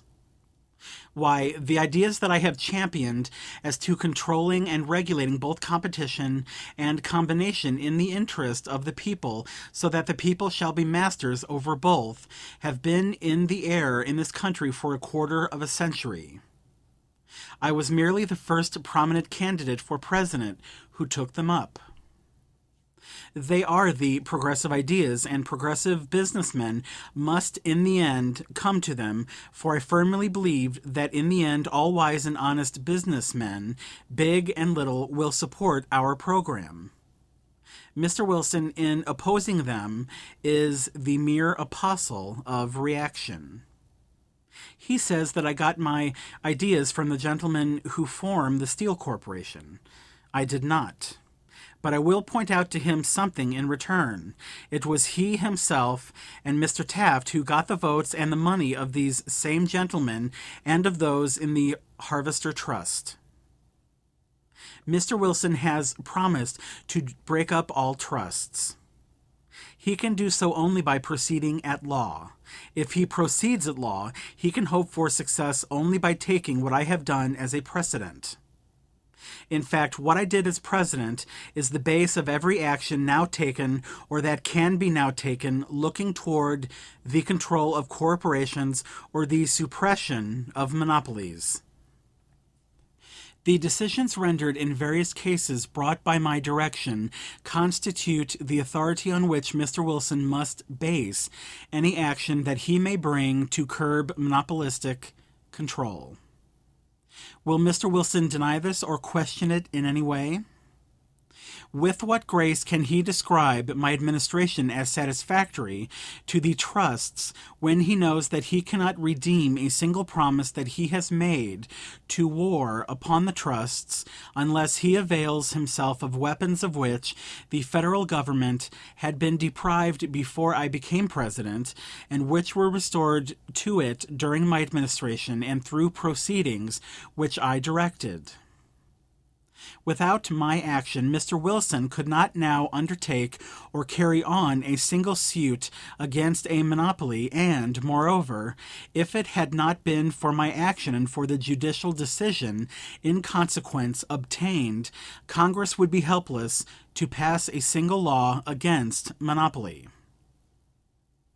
Let Mr. Wilson mark that the men who organized and directed the Northern Securities Company were also the controlling forces in the very Steel Corporation which Mr. Wilson makes believe to think was supporting me. I challenge Mr. Wilson to deny this, and yet he well knew that it was my successful suit against the Northern Securities Company which first efficiently established the power of the people over the trusts. After reading Mr. Wilson's book, I am still entirely in the dark as to what he means by the new freedom. Mr. Wilson is an accomplished and scholarly man, a master of rhetoric, and the sentences in the book are well-phrased statements, usually inculcating a morality which is sound although vague and ill-defined. There are certain proposals already long set forth and practiced by me and by others who have recently formed the Progressive Party, made by Mr. Wilson, with which I cordially agree. There are, however, certain things he has said, even as regards matters of abstract morality, with which I emphatically disagree. For example, in arguing for proper business publicity, as to which I cordially agree with Mr. Wilson, he commits himself to the following statement. You know, there is temptation in loneliness and secrecy. Haven't you experienced it? I have. We are never so proper in our conduct as when everybody can look and see exactly what we are doing. If you are off in some distant part of the world, and suppose that nobody who lives within a mile of your home is anywhere around, there are times when you adjourn your ordinary standards. You say to yourself, well, I'll have a fling this time. Nobody will know anything about it. If you were on the desert of Sahara, you would feel that you might permit yourself, well, say, some slight latitude of conduct. But if you saw one of your immediate neighbors coming the other way on a camel, you would behave yourself until he got out of sight.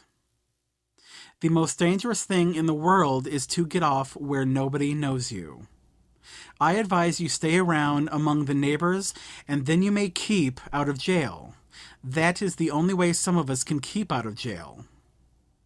I empathetically disagree with what seems to be the morality inculcated in this statement, which is that a man is expected to do and is to be pardoned for doing all kinds of immoral things if he does them alone and does not expect to be found out.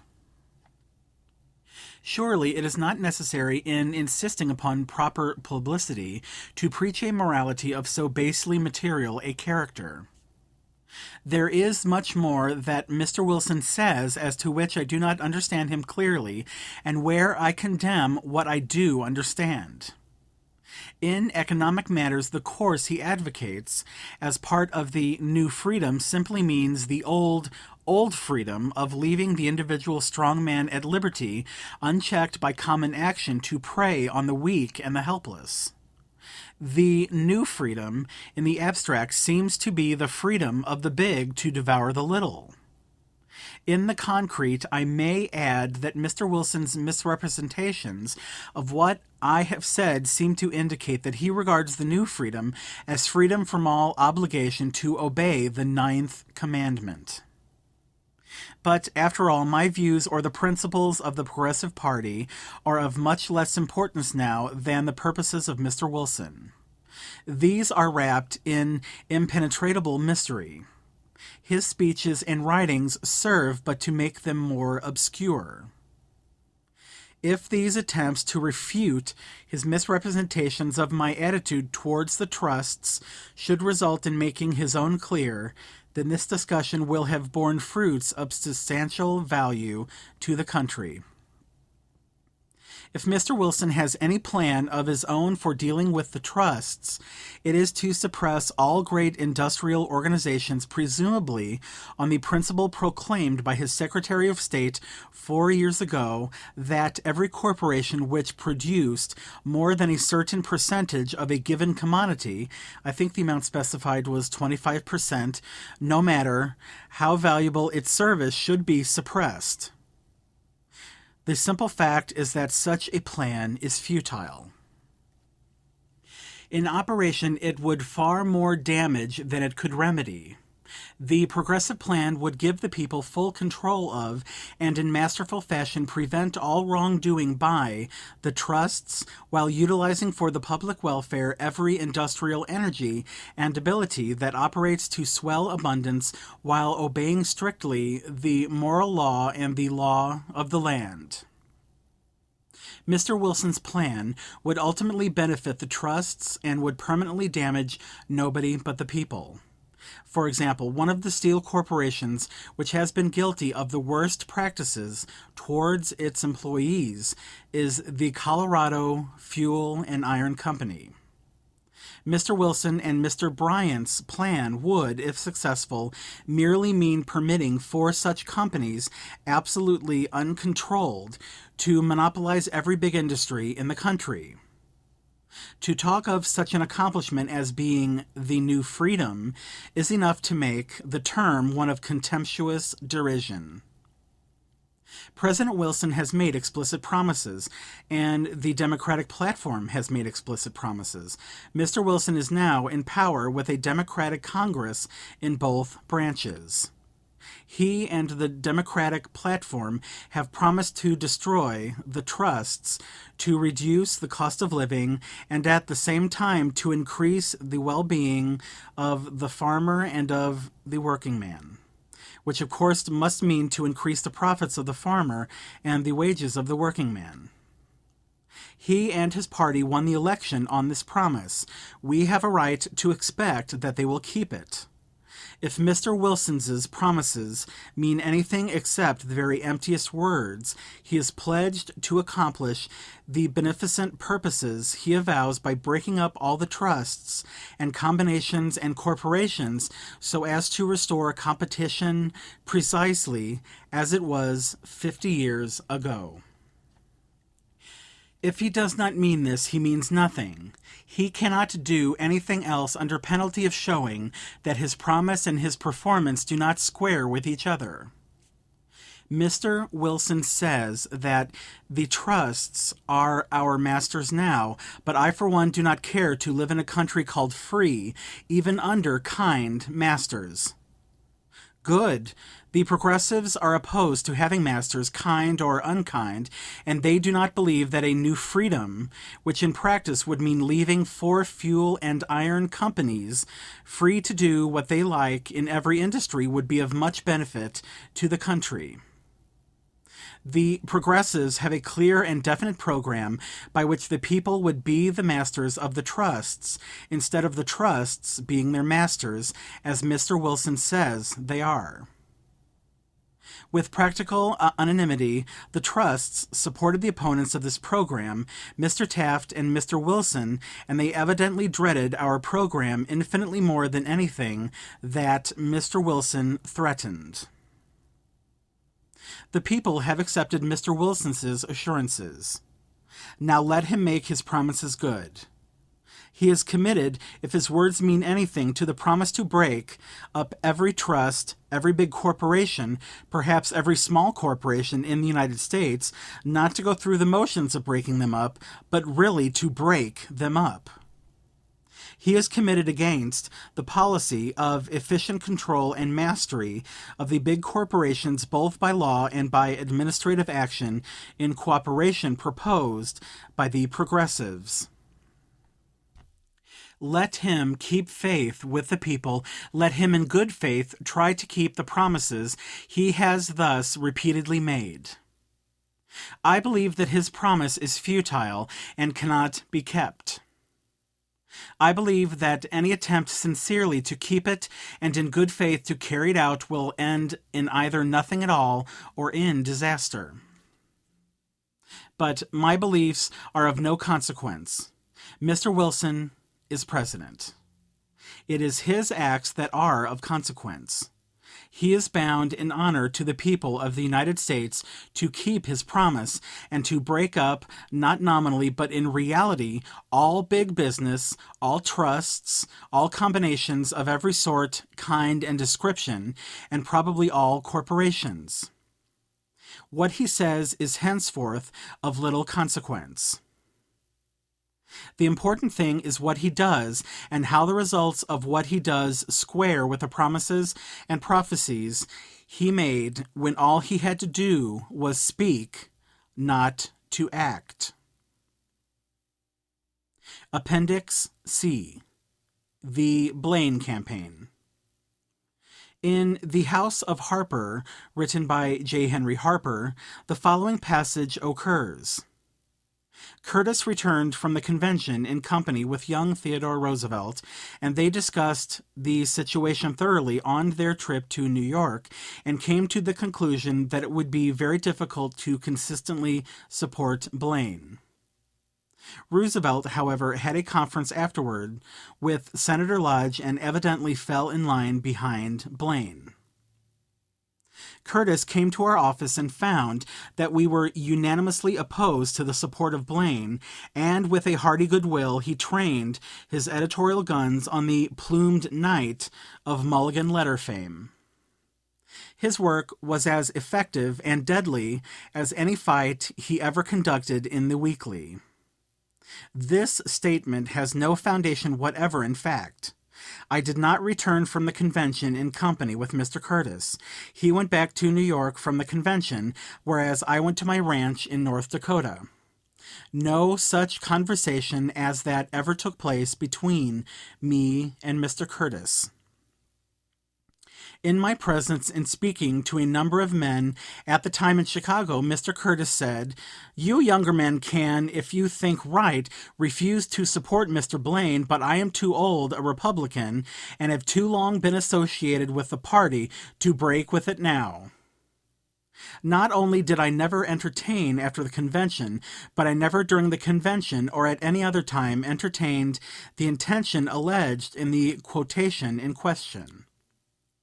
I discussed the whole situation with Mr. Lodge before going to the convention, and we had made up our minds that if the nomination of Mr. Blaine was fairly made, we would, with equal good faith, support him.